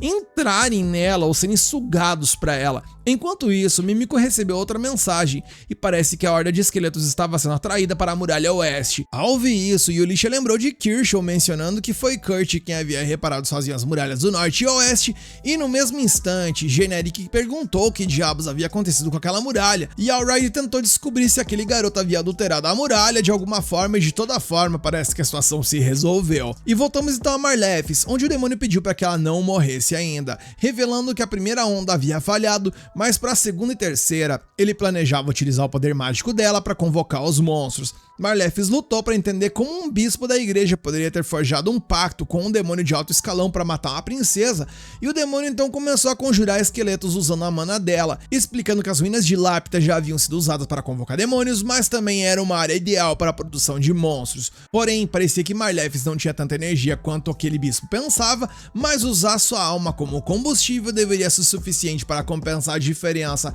e naquele momento a mulher finalmente percebeu que não estava participando de nenhum teste e que ela simplesmente havia sido enganada pela igreja. A pessoa precisou ver um diabão para tirar essa conclusão. Isso é o que chamamos de inocência, gente. A cena mudou e pela manhã, Ulisha avisou Kurt que a cidade estava cercada por todos os lados e que eles não podiam pedir reforços porque monstros voadores o impediam. Lizelotte expressou preocupação com o pessoal do Sakura, pois eles ainda não retornaram da caça aos Trolls, e Ulisha refletiu que, de acordo com informações de Phantom, os monstros haviam vindo das ruínas de Lápida a oeste. Os cavaleiros estavam elaborando uma estratégia, mas tinham que ser cautelosos devido ao número de inimigos. Lizelotte havia ouvido falar de um ataque de esqueletos a noite anterior, então Ulisha confirmou, mas disse que assim que tocavam a muralha, era como se fossem purificados, o que até assustou quem as estava defendendo. Surpreso, Kurt lembrou que ser purificado ao tocar as muralhas era comum em sua vila, e percebendo que foi o cidadão que fez isso, a moça temeu que os esqueletos pudessem atacar uma muralha sem o efeito purificador, então ela elaborou um plano para evitar isso, anunciando que iria limpar as ruínas a oeste, mas pediu aos dois que ficassem onde estavam, não importa o que acontecesse. Kurt estava ansioso para ajudar também, mas ela explicou que era perigoso com tantas criaturas fora da muralha, e o garoto entendeu, sendo um novato em combate. Nesse momento, Ulisha foi até um local onde uma caixa continha várias pedras brilhantes, pensando que isso pode lhe ajudar. A cena muda e vamos para a muralha, onde os defensores lutavam para atacar os inimigos a leste e sul. Um esquadrão foi disponibilizado ao general, que notou que os esqueletos se moviam mais lentamente durante o dia, ou seja, agora era uma boa hora para lutar. Yulisha chegou ao lado de Ofélia e Mímico e Alraide ficou surpreso ao ver Yulisha depois de tanto tempo. Ele ouviu dizer que ela havia se juntado ao recém-inaugurado ateliê da cidade e perguntou quem eram as outras duas. Yulisha então apresentou a maga da corte real e a mestre do ateliê, então revelou que a terceira princesa também estava na cidade. O general soube que precisava desviar os soldados para proteger a aristocracia, mas Mímico garantiu-lhe que a Alraide não precisava se preocupar, pois seu esquadrão de inteligência estava cuidando da sua Alteza Real, enquanto Yulisha compartilhou que tinha um plano em que o general e seus homens serviriam de isca para atrair a atenção dos monstros. Durante esse tempo, ela pessoalmente iria às ruínas a oeste para destruir a fonte dos inimigos, armada com uma arma secreta que poderia mudar o rumo da batalha. Alraide viu as mulheres exibindo um cristal mágico de aparência comum, mas Ofélia garantiu-lhes que poderia elevar o item a um novo nível e dessa forma o general aceitou o plano, mas com uma condição: ele iria se juntar ao ataque à ruína. Todos ficaram atônitos ao ver o general se colocando em perigo e ele disse que Generic poderia liderar o esquadrão de isca para desviar os invasores, enquanto ele e Yulisha atacariam o acampamento principal do oponente. Generic alertou que isso seria muito perigoso, mas Alraide argumentou que servir de isca era igualmente arriscado e ele não via ninguém melhor do que Generic para liderar uma missão tão complicada. Finalmente, o superior pediu a ajuda de Ofélia e Mímico para proteger a cidade e anunciou que começariam a operação. Generic estava contrariado, mas Alraide deixou claro que ele não iria mudar sua decisão e, resmungando que ele sempre foi assim, o vice preparou uma bebida para os dois, pois era uma tradição entre eles compartilhar uma taça e depois quebrá-la em sinal de despedida. Porém, dessa vez, o homem jogou a bebida fora, garantindo que não era um adeus, mas sim um até logo, pois ambos iriam sobreviver e voltariam para servir o conhaque favorito do general nessas taças. E mudamos de cena e vamos para o ateliê, onde Kurt suspirou enquanto varria o pátio, e após isso ele entrou na mansão e ponderou que o velho de sua cidade natal sempre dizia que colocar o coração no ferro batido dá a chance de refletir sobre si mesmo. Pensando nisso, ele concluiu que a lâmina do Danzo tinha um fio incrível, e enquanto trabalhava em um material na forja, ele se perguntava se seria possível fazer uma versão menor daquela arma para ajudar na batalha. Ele se sentia perdido com tudo que havia vivenciado, pois depois de ser demitido, havia sido aceito por outro grupo, mas se sentiu um completo inútil em combate mais uma vez, e agora seus amigos estavam em perigo novamente. A cena então mudou, e a próxima onda de esqueletos finalmente alcançou o portão da cidade. Ao lado do General Alraide, Yulisha pegou o cristal mágico e pediu para todos que cobrissem os olhos enquanto ela iria jogar o item. E tendo dito isso, a mulher arremessou a pedra na testa de um monstro, e então uma luz enorme surgiu na parte externa da muralha, que simplesmente fez desaparecer todas as criaturas que ameaçavam invadir. Alraide ficou espantado com a arma secreta do ateliê, enquanto o Mímico enfatizava do alto da muralha que esse cristal mágico poderia purificar demônios e mortos-vivos em um instante. Com os inimigos destruídos, o portão foi aberto e Generic convocou seu batalhão para iniciar o plano, enquanto Alraide e Yulisha iriam para as ruínas. Voltamos então para Kurt, que está fazendo sua faquinha por ali, e o que temos para a janta são dúvidas, muitas dúvidas, pois ele está olhando para o trabalho e o chamando de péssimo, expressando que mencionaram que ele era classificado como B na forja, mas aquilo ali parece mais um trabalho de um rank D. Nesse momento, Lady Lizelotte abre a porta e anuncia que o arroz está pronto, então pergunta se foi ele quem fez a espada e ele confirma, mas admite que se perdeu em pensamentos e acidentalmente imbuiu ela de mana. Quando a garota pede para segurar, Kurt explica que se você segurar desembainhada acima da cabeça, ela ativa um feitiço. A princesa fica encantada com a arma, levando o ferreiro a presenteá-la, o que a deixa muito feliz. No entanto, Kurt sente que o sorriso dela é falso e ele começa a se perguntar se pode continuar ignorando os verdadeiros sentimentos dela, e reunindo forças, ele pergunta se alguém quer acabar com a sua vida, e ela abaixa a cabeça em tristeza por Kurt ter descoberto, enquanto Kurt acha que confirmou suas suspeitas. Lizelotte admite se sentir culpada por Kurt e Yulisha estarem enfrentando tantos problemas, e Kurt tenta negar que ela seja um problema. Porém, ela menciona que nesse exato momento, tanto Yulisha quanto os outros estão arriscando seus pescoços para chegar às ruínas a oeste, e Kurt pergunta se é lá que se encontra a pessoa que ia acabar com a vida de Lizelotte, e ela diz que provavelmente sim. O garoto lembra que Yulisha disse que iria fazer uma limpeza, o que o lembra de algo que aconteceu quando ele ainda fazia parte do seu antigo grupo, onde Kurt tentou persuadir o ex-líder a não rabiscar as ruínas, mas o homem estava determinado a deixar sua mensagem, que dizia que o grande Golnova esteve por ali. Por conta disso, Marlef eletrocutou o cara para fazê-lo parar com essa bobagem, e com isso em mente, Kurt concluiu que ruínas são perfeitas para aqueles que gostam de rabiscar as coisas, e o culpado por isso deve ser o notório rabiscador Rabisquei, o que significa que Yulisha partiu para derrotar o Rabisquei. Mano, Olha a viagem desse anime, meu Deus, os dois estão frente a frente, falando de coisas completamente diferentes e que de alguma forma elas se conectam. Isso é insanamente genial e é muito engraçado. E percebendo isso, o pobre garoto lamenta sua incapacidade de lutar para proteger alguém precioso para ele, e quando Lizelotte ouve que ela é preciosa para o garoto de quem ela gosta, ela quase tem um ataque cardíaco. Então Kurt rapidamente acrescenta que ela e o Lish e seus amigos do Sakura também são muito queridos para ele, o que deu uma baixada na bola da garota. E deixando isso de lado, ambos estão frustrados por sua incapacidade de lutar e não suportando mais esse sentimento de impotência, Kurt propõe que eles sigam para as ruínas a oeste. Lizelotte lembra que monstros estão cercando a cidade por 8 direções, então Kurt sugere que eles encontrem uma nona. A cena muda e vemos que Yulish e Alright se encontram cercados por uma horda gigante de esqueletos e ela sente que algo ruim está prestes a acontecer. Vemos agora Lizelotte ajeitando sua boina, enquanto lembra do que Kurt disse sobre a mini espada que lhe deu, sobre ela ativar um feitiço se fosse segura desembainhada acima da cabeça, porém, ao testar, ela segue à risca as instruções, mas nada acontece e nesse momento alguém entra no seu quarto, pegando-a de surpresa. A cena mudou e de volta ao campo de batalha, Yulish e Alright estão quase que nas ruínas ali, mas uma enorme onda de inimigos os cerca. A garota imagina que pelo menos a maioria dos monstros foi atraída pelo pelotão de isca de Generic, mas mesmo assim, como ela já viu um brilho intenso no horizonte diversas vezes, ela pensa que eles provavelmente estão ficando sem cristais mágicos da mesma forma que ela e Alright. Enquanto ela está ponderando sobre todas essas coisas, infelizmente o general leva um golpe e Yulish vai até ele para ajudar, mas um enxame de criaturas voadoras surge, tornando a situação caótica.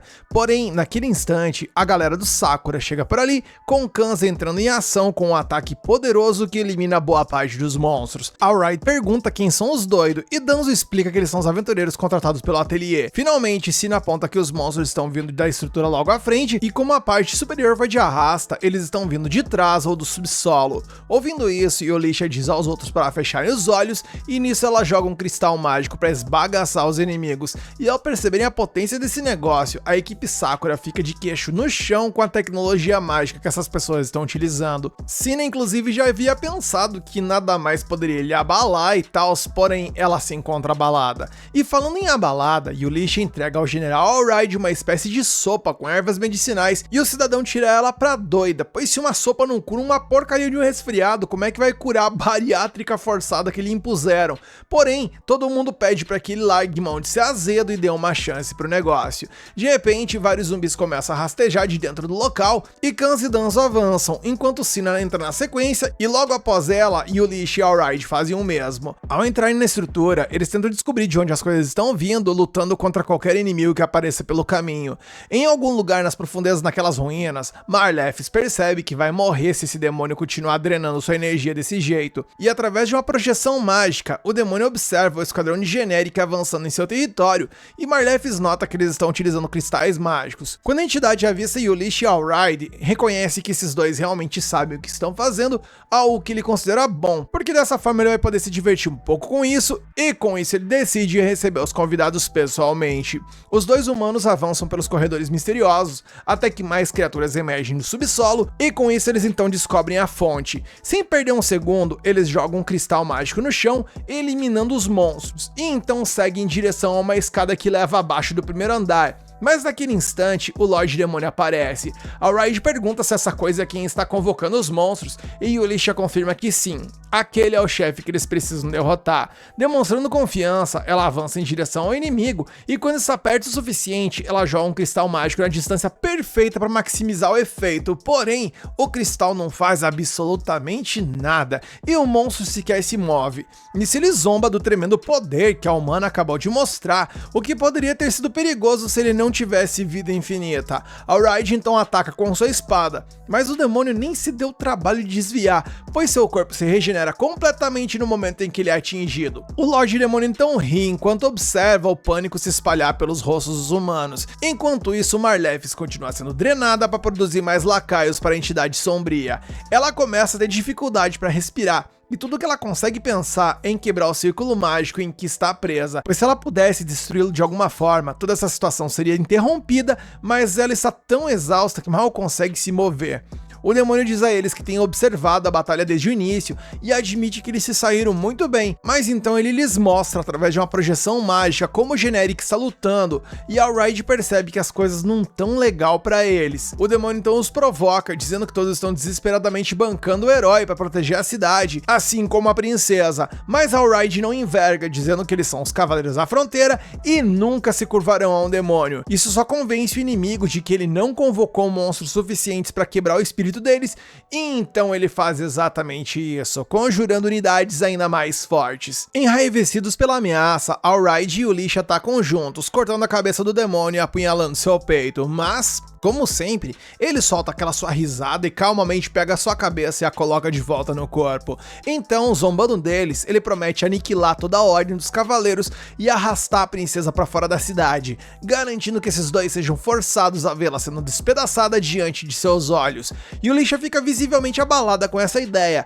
mas Alraide pede para que ela foque no aqui e no agora, pois derrotar essa coisa é a única maneira de acabar com o conflito. Ela sabe que ele está certo, mas ela não tem ideia de como fazer isso. Afinal, eles já o decapitaram, perfuraram seu coração e nem mesmo os cristais mágicos de Kurt puderam tocá-lo. E pra variar, o demônio começa a rir mais uma vez, alimentando-se do medo em seus olhos, e a desafia a simplesmente desistir e cair completamente no desespero. A cena então muda e lá embaixo Marlefis admite que sua hora chegou, pois ela não consegue quebrar o círculo mágico e sua fome está no limite. Se ela pudesse ao menos comer alguma coisa, talvez um pouco da comida de Kurt, talvez as coisas não parecessem tão desesperançosas. Porém, de repente ela simplesmente ouve a voz do Kurt, e a princípio ela acha que está alucinando, mas realmente parece que o garoto está por perto falando com alguém, tentando descobrir onde eles deveriam cavar. No entanto, um buraco se abriu repentinamente no chão depois que o garoto cavou com sucesso a tal da nona direção que ele havia mencionado antes como a possível saída. Ele se surpreendeu ao ver Marlefis naquele estado, e ela, por sua vez, ficou atônita ao encontrar ninguém menos que a terceira princesa Liselotte por ali. A visão a fez presumir que Kurt havia descoberto seu envolvimento no plano de executar a princesa e que ele havia trazido a princesa ali para fazer ela mudar de ideia.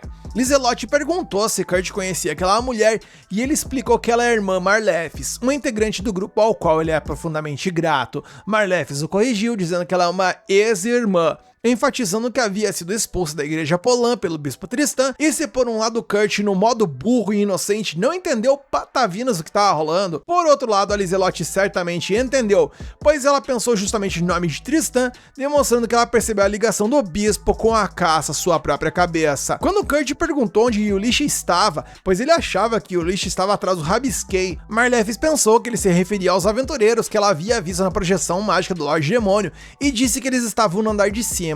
Sem hesitar, Kurt disse que iria atrás de sua amiga, mas Liselotte o impediu e insistiu que iria em seu lugar. Ela disse para ele ficar e apagar os rabiscos embaixo da Marlefis, mencionando que ela ficaria bem com a arma que ele lhe deu. E assim, de um jeito meio torto, Liselotte conseguiu convencer o rapaz a deixá-la se aventurar sozinha naquela masmorra escura. E nesse momento, nosso protagonista já se preparou para realizar uma de suas especialidades, ou seja, limpeza. A mulher não conseguia acreditar que ele fosse tão burro ao pensar que poderia apenas limpar o círculo abaixo dela. Porém, se lhe dissessem que iria acontecer o que aconteceu, ela provavelmente diria que só acreditaria vendo, e ao ver, simplesmente pensaria que não acreditava, pois o maluco simplesmente apagou o círculo com a porcaria de um esfregão, gente. Apelação pra quê? A cena mudou, e no outro andar, após algumas tentativas, Ulisha e Alraide notaram que o demônio desviou de um de seus ataques, levando a suspeitar que por alguma razão ele não estava mais se regenerando.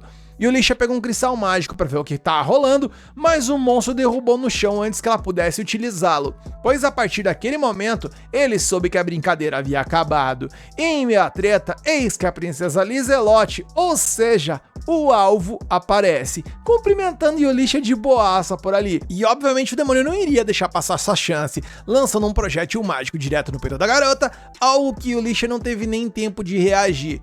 E ao desabar, o demônio soltou uma gargalhada alta e triunfante, pois seu pacto finalmente estava completo, mas então o corpo da princesa desapareceu, transformando-se em borboletas rosas brilhantes, e em seu lugar, a verdadeira princesa apareceu atrás do grupo. A expressão do demônio foi condizente com seu fracasso, pois ele havia sido enganado por uma simples ilusão. Só que, no entanto, as cópias emitiam uma espécie de calor, e tudo parecia exatamente como a garota real. Lizelotte explicou que tudo era graças à sua espada da confusão, que foi forjada em seu ateliê Meister e chamada Borboleta. O demônio tentou atacar novamente, mas mais uma vez era apenas um chamariz que se dissolveu ali instantaneamente, e outra princesa apareceu, dessa vez perto do cristal que Yulisha havia derrubado. Ela então o quebrou, colocando fim ao Lorde Demônio de uma vez por todas. E lá embaixo, ao ouvir o grito final do demônio, Marlefis imaginou que eles haviam derrotado ele, e com isso, provavelmente todos os seus monstros invocados deveriam ter ido de base também, algo que podemos confirmar na sequência, pois onde quer que os humanos estivessem lutando, as criaturas conjuradas pelo Satanás simplesmente desapareceram sem deixar vestígios. Ao ver isso, Ofélia enviou uma mensagem telepática para Mímico, dizendo que a missão foi cumprida. Apesar do papel fundamental da princesa na vitória, Yulisha repreendeu por ter saído do ateliê. Lizelotte admitiu que simplesmente não conseguia ficar parada, enquanto todo mundo arriscava o pescoço por ela. Dito isso, Yulisha hesitou por um momento, e então percebeu que foi por causa daquela garota que todos haviam sobrevivido. Da mesma forma, o general Allride se curvou perante a sua alteza, declarando que nenhum deles teria sobrevivido sem sua ajuda. A princesa, por sua vez, pediu-lhes que não fossem tão modestos, pois seus ferimentos falavam muito sobre a intensidade da batalha, e era ela quem lhes devia gratidão, por proteger a cidade e sua princesa, e como um gesto de apreço, ela prometeu recompensar seus aliados. E naturalmente, Allride não recusou a oferta de uma boa bebida e uma boa comida para compartilhar com suas tropas. E depois de tudo isso ter rolado, o estômago de Marlefis roncou ainda mais alto agora que ela havia sido salva, e embora o círculo mágico tivesse desaparecido, a maldição ainda persistia, e ela estava convencida de que morreria de fome. Kurt então lhe deu um pouco de comida, e embora ela temesse vomitar por causa da maldição, não rejeitou o último bolinho de arroz do garoto. Ela achou o sabor simplesmente maravilhoso, e por um breve momento, a ex-sacerdotisa pensou que havia até morrido e ido ao paraíso, mas para sua surpresa ela não se sentiu doente e na real, a comida havia purificado sua maldição. Foi então que ela percebeu que a porcaria do grupo que ela pertencia só chegou onde chegou, graças à culinária extraordinária do nosso prota. Eis então que ela desabou e começou a chorar, finalmente reconhecendo seu valor, e Kurt, que às vezes é burro que chega da raiva, presumiu que ela estava apenas arrependida por ter rabiscado todo o prédio. Naquele instante, Yulisha chegou com Lizelotte, assim como a galera do Phantom, que estava pronto para prender o Rabisquei por trás de todo o caos, no caso, a Marlefis. Kurt prometeu levar sua comida favorita na prisão e esperava que ela refletisse sobre seus crimes, e a mulher que tolamente pensou que o garoto iria defender, agora o odiava novamente enquanto era arrastada. E observando Kurt e Lizelotte conversarem então inocentemente sobre como estavam, Yulisha, a líder dos aventureiros, mal podia acreditar que esses dois eram os que haviam salvo ela. No final, ela pegou o braço de Kurt, assim como Lizelotte também o fez, para que os três pudessem ir para casa juntos, e pela primeira vez, Kurt sentiu uma alegria que não conhecia antes, a alegria de ter pessoas para voltar para casa, um lugar onde ele realmente poderia chamar de seu. De volta à cidade, os guerreiros são tratados com um banquete glorioso em celebração de sua vitória, e Kurt, observando-os comer com os olhos arregalados, não consegue deixar de pensar que eles estão sendo forçados a comer, pois todos devoram sua comida como se fosse questão de sobrevivência. E com sua maneira de pensar inocente e às vezes até um pouco irritante, ele se pergunta se deveria ter preparado algo diferente, mas Allride rapidamente o corrige e explica que eles não estão sofrendo, eles simplesmente não conseguem parar de comer porque está tudo muito bom. Falando do general, Lizelotte finalmente apresenta Kurt a seu leal oficial Allride, e o garoto obviamente fica atônito, pois durante todo esse tempo ele pensou que o cara era apenas o capataz daquela obra de construção dos muros com o qual ele ajudou. Allride pergunta o que Kurt achou da cidade, e o garoto todo feliz responde que adorou como todos eram gentis e que os vegetais eram deliciosos, e ele imagina que isso tem muito a ver com a boa liderança de Allride. Mas antes que o general possa se sentir lisonjeado, Generic intervém para revelar a verdade, dizendo que Allride é péssimo a administrar as coisas. Allride responde com uma cotovelada na barriga dele, e então admite timidamente que Margrave Taikone ajuda a cobrir suas deficiências. Naquele instante, fogos de artifício explodem no céu, deslumbrando a multidão de guerreiros. Kurt diz orgulhosamente que os fez sozinho, esperando que todos gostassem do show. E enquanto admiram as luzes, tanto Allride quanto Generic percebem algo estranho. Afinal, seus ferimentos cicatrizaram completamente, enquanto Kurt encolhe os ombros, dizendo que é normal quando se come muito bem e tal, e os oficiais trocam olhares e dizem que isso definitivamente não é normal, mas Kurt obviamente parece não entender onde eles querem chegar com isso. A cena então mudou, e enquanto isso, em uma câmara distante, presa por correntes maciças e um círculo mágico brilhante, uma garota observava alguém se aproximando e após o reconhecer, então o cumprimenta calmamente, chamando pelo nome de Margrave Taikon, que pela expressãozinha nojenta que está emitindo, pelo visto é mais alguém que joga no time dos tranqueiras. Temos então um flashback, onde vemos nosso mini prota correndo pela sua vila.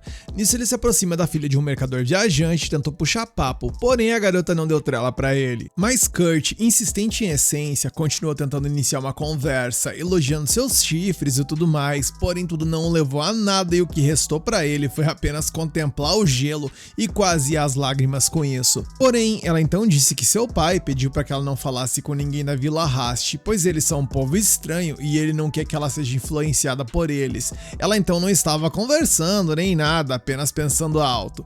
Kurt, que também é adepto do delírio, mencionou que seu nome é Kurt e que ele também só estava pensando alto, enquanto ela continuou dando palco para maluco, dizendo que seu nome é Hildegard. E na base da insistência, os dois se tornaram amigos. Conforme a cena evolui, vemos que eles estão sendo levados por um golem, enquanto Kurt anunciou animadamente que estavam quase no local onde florescem flores coloridas como arco-íris, e a garota mal podia esperar. Quando finalmente chegaram, Hildegard correu animada e foi atraída por algumas frutinhas, e como as apreciou, acabou as comendo. Porém, no momento que o fez, seu corpo reagiu e ela desabou no local, e foi então que Kurt percebeu que ela havia comido as venenosas bagas púrpuras. Ele então agiu rapidamente para preparar uma panaceia, que é uma palavra antiga para antídoto, reunindo algumas flores do arco-íris e misturando-as com outros ingredientes. Kurt preparou o remédio, colocou um pouco em sua própria boca e se inclinou para passá-la a Hildegard, e enquanto estava no processo, ele foi acordado por Yulisha. Ainda tentando acordar, Kurt lembrou que isso realmente havia acontecido há 10 anos atrás. Enquanto a carruagem seguia, Yulisha mencionou que estavam quase na vila que havia pedido ajuda, e ao chegarem, um aldeão informou sobre a escassez de água que a população enfrentava e que nesse ritmo as plantações iriam perecer. Analisando o mapa, ela notou uma grande reserva de água em uma vila vizinha, juntamente com riachos que ligavam as duas, porém o homem explicou que eles já haviam tentado negociar com os vizinhos muitas e muitas vezes, mas que infelizmente não deu boa, e foi por isso que acabaram pedindo ajuda aos representantes do ateliê. Após a reunião, Yulisha voltou ao grupo, mas apenas Danzo estava por perto, onde ele explicou que os outros tinham subido a colina para ajudar um idoso que cuidava dos pássaros, pois suas costas estavam lhe dando problemas e eles se ofereceram para ajudar enquanto ela estava em reunião. Nisso ela montou em seu cavalo e anunciou que estava indo à vila para negociar diretamente pela água. No entanto, ao chegar lá, a realidade era bem diferente do que ela esperava, pois uma senhora idosa que morava ali estava igualmente desesperada, visto que a água deles também estava quase esgotada. E para piorar a situação, dois homens vieram correndo para informar o chefe da aldeia que algo sério havia acontecido na colina. Ao chegarem lá, Yulisha ficou chocada ao ver cães e sina e um lago por ali. Afinal, toda a questão era a escassez de água, mas ali estava uma grande quantidade de água parada, prontíssima para ser usada.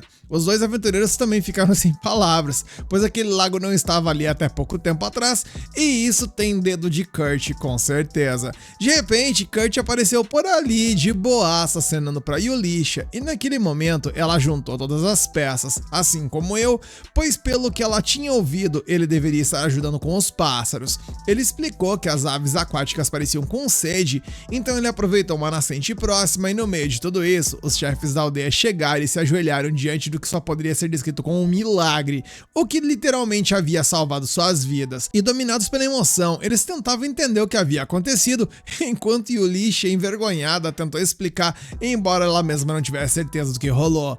Enquanto isso, Kurt ficou surpreso ao saber que de alguma forma sua amiga já havia conseguido resolver toda a crise dessa forma. No caminho para casa, a equipe de expedição do ateliê carregava uma cesta cheia de ovos, presente dos aldeões agradecidos, e Kurt não conseguia parar de pensar no omelete que ele faria para o jantar. Ele perguntou se Lizelotte ainda estava fora, e Yulisha respondeu que ela tinha ido entregar um relatório sobre o ataque de monstros do outro dia. Ela tinha ido falar diretamente com o Lord Taikon. Falando nisso, a cena mudou, e o Margrave Taikon ofereceu à terceira princesa uma amostra de uma bebida especial e pediu sua opinião, e ela disse que gostou. Então, ele ofereceu a mesma bebida ao General Allride, Kurt, que agradeceu pela honra de estar sentado em uma mesa tão requintada, apesar de ser apenas um soldado.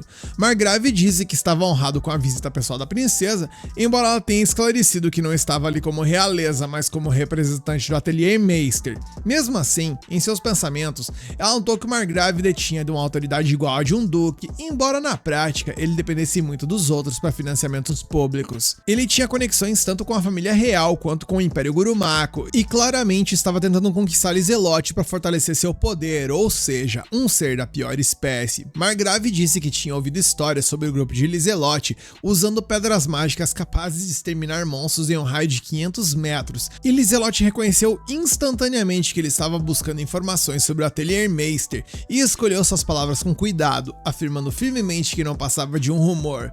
Vendo que não conseguia nada dela, o nobre mudou de assunto, observando que a cidade ainda não tinha nome. Lizelotte sabia que era costume o vice-rei recém-nomeado dar nome a uma cidade, o que explicava por que essa permanecia sem nome, e naquele momento os dois franziram a testa como se estivessem travando um duelo verbal. O Margrave admitiu que estava tendo dificuldades para escolher um vice-rei, já que a cidade fronteiriça ficava mais próxima das serras demoníacas dentro de seu território, um poço perigoso, e por isso que ele estava considerando nomear o chamado Atelier Meister.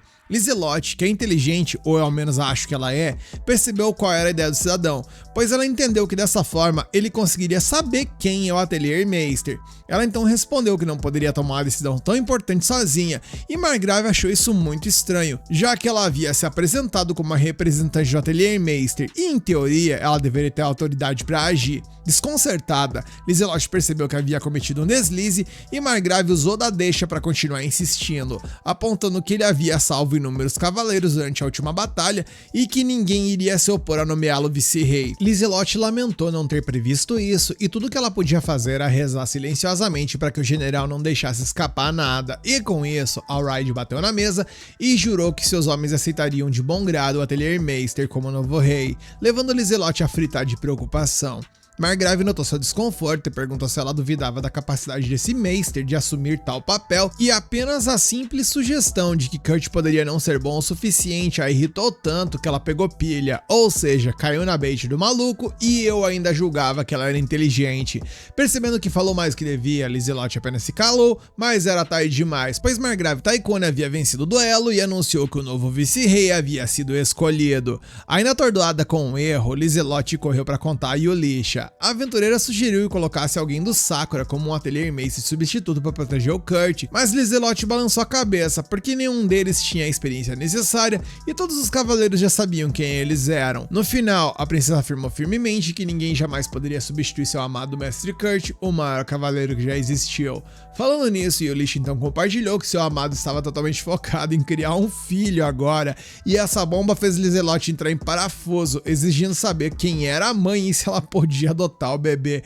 Yulisha protestou dizendo que adotar seria ir longe demais, mas Lizelotte insistiu que poderia conseguir praticamente tudo o que quisesse, afinal ela era a terceira princesa, em outras palavras ela tentou meter o carteiraço. Naquele momento Yulisha suspirou e revelou que tudo era uma brincadeira, e eu quebrei legal, pois não imaginei que a Yulisha iria apelar para esse tipo de piada, explicando que nos ovos de pássaros aquáticos estava prestes a eclodir e Kurt estava se preparando para criar o filhote, ou seja, vai ser pai de pet nosso mano Kurt. A cena muda. Em outro lugar, Mímico, que parece ter sua alma drenada, apenas lamentou que estava quase indo de vala, ao que Ofélia concordou diante das circunstâncias de sua aparência, e Mímico reclamou que esses relatórios complicados não paravam de se acumular. Então Ofélia mencionou que ouviu dizer que o bispo Tristan foi de banco cordinha dentro da catedral da igreja Polan, enquanto Mímico imaginou que ele havia sido assassinado por invocar aquele Lorde Demônio depois de vender sua alma.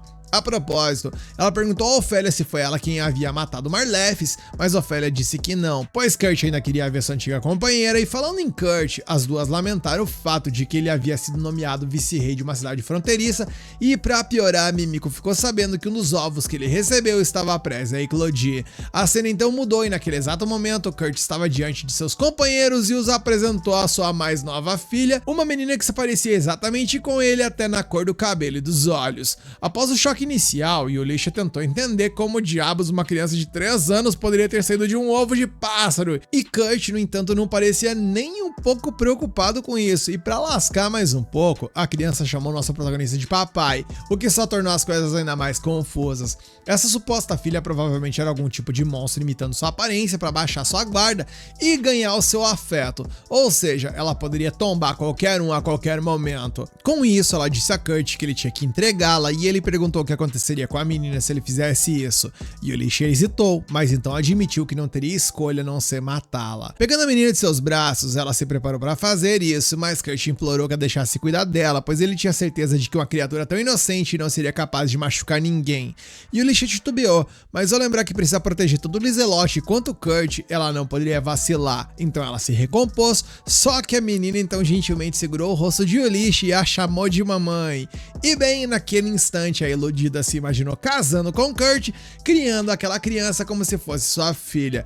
Lizelotte interrompeu a palhaçada, insistindo que a menina não era filha de Yulisha, e então arrancou dos braços de Yulisha, porém a criança chamou ela de mamãe também, e atordoada, a princesa deixou cair acidentalmente, e Sina avançou a tempo de pegá-la, e dessa vez a pequena chamou a exploradora de irmã mais velha, e a partir disso o caos se instaurou na residência, pois a Yulisha e a Lizelotte começaram a quebrar o pau para tentar provar quem era a verdadeira mãe da garota, até que Kans teve que intervir, prometendo que o Sakura cuidaria do bebê, e o resto do grupo concordou. Sina devolveu a criança a Kurt, e agora a única aprovação que faltava era da própria chefe aventureira, e então todos os olhos se voltaram para ela. Ela congelou sem saber o que dizer, mas finalmente admitiu que não conseguia dizer não. O próximo passo era decidir o nome da garota, e Lizelotte se antecipou e fez uma mescla do nome do pai, que é Kurt, e o nome da mãe, que é ela autoproclamada, e a nomeou como Kuruli. Yulisha mandou ela dar um gelo na emoção com esse lance de ser mãe dela e sugeriu que o nome da criança é Yukuli. Afinal, ela reconheceu ele como pai e as duas como mãe. Lizelotte argumentou que sua parte do nome parecia muito pequena e rebateu como Kuliu, mudando o foco para seu próprio nome. Naturalmente, se transformou em mais uma disputa entre as duas, mas assim que a menina viu as mães brigando, ficou triste e pediu o colo. Imediatamente, ambas correram para confortá-la, deixando de lado a discussão por tempo suficiente para se desculparem uma com a outra. E observando isso acontecer, Kurt notou que o bebê parecia estar acalmando a todos, e após isso ele sugeriu chamar de Akuri, uma palavra que significava borda na língua da civilização Laplace, mas também significava área. Em sua mente, Akuri representava a conexão entre todos os adultos ao seu redor, um ponto de ligação entre eles. Ambas as mães concordaram e assim a menina foi oficialmente nomeada Akuri, algo que ela também pareceu gostar. A cena mudou e mais tarde naquela noite, um agente especial chegou silenciosamente e Yulisha dormia com Akuri. Nisso, ela lhe entregou uma amostra de cabelo e saliva da menina para que fosse levada até Mímico e ela pudesse descobrir que tipo de criatura essa pequena realmente era. No dia seguinte, Kurt havia construído um belo quarto para sua filha, cheio de brinquedos grandes e complexos, mas não tinha janelas e placas de mitril revestiam as paredes, justamente como Yulisha pediu. Em resumo, era tanto um paraíso quanto uma prisão para a garotinha. Yulisha lamentou ter pedido para Kurt para construir um quarto dessa forma, mas até obterem notícias de Mímico, eles não podiam se dar ao luxo de correr riscos. Lizelotte, por exemplo, estava totalmente proibida de entrar em contato com a criança. Essa era uma precaução para proteger a princesa até que suas verdadeiras origens pudessem ser confirmadas. Enquanto isso, Sina seria uma das que ajudariam a cuidar da menina, como Sakura se ofereceu para fazer. Akuri então chamou Kurt e Yulisha, pedindo-lhes para brincar, mas Kurt explicou gentilmente que eles tinham que trabalhar agora e que ela precisava ouvir a irmã mais velha Sina até que voltassem para ficar juntos. Enquanto os dois partiram de carruagem, Yulisha só queria terminar o trabalho rapidamente para que pudessem voltar a brincar com a Akuri. Kurt ficou feliz ao ouvir isso, porque é exatamente o que ele também estava pensando, só que de repente eles ouviram a voz da criança dentro da carruagem e bem, ela obviamente já estava por ali. Ela pulou direto para os braços de Kurt e ele percebeu que deveria haver algum tipo de falha no projeto de seu quarto. E nesse momento, um dos agentes de Yulisha informou que alguém estava se aproximando. Como essas pessoas provavelmente passariam pela cidade, ela considerou pedir-lhes que entregassem uma mensagem. Enquanto Yulisha saía para dar instruções ao seu subordinado, Kurt então pensou que ela só havia proposto aquilo relacionado a Akuri para proteger a todos, mas como sempre, ele havia sido egoísta, porque ele só pensava no que ele queria. Em sua mente, ele sempre estava causando problemas para as pessoas ao seu redor. Se Akuri realmente fosse um monstro perigoso, então seus amigos também poderiam estar em perigo. Yulisha logo retornou e o tranquilizou, dizendo que ninguém havia se enganado sobre a menina e que ninguém poderia saber aonde essa história levaria, mas todos tinham o dever de fazer o seu melhor e conduzi-la a um bom final. Ouvindo isso, Kurt admitiu para si mesmo que realmente precisava começar a pensar no futuro, mas devagar, um dia de cada vez. Na cena seguinte, a pessoa que eles estavam esperando finalmente apareceu. Era um velho que parecia estar batendo pino a ponto de confundir Yulisha com a serva de Kurt e nosso prota como um herói destinado a derrotar o Rei Demônio e a salvar ao mundo. Rapaz, o velho tá doidaço. E Kurt e a Kuri, que são tão afetados quanto o velhote, simplesmente decidiram dar palco pro maluco e concordaram com a ideia. Enquanto Yulisha tava ali quase tendo um AVC sem entender patavina dessa conversa toda. Nisso o episódio acaba e agora aguardar uma semaninha pra ver onde esse delírio irá chegar. E você, quer continuar acompanhando esse anime aqui no canal? Então deixa o seu comentário dizendo que você quer a continuação, mete o dedão no like no hype pra fortalecer esse vídeo e se inscreve, ativa o sininho pra fortalecer o canal.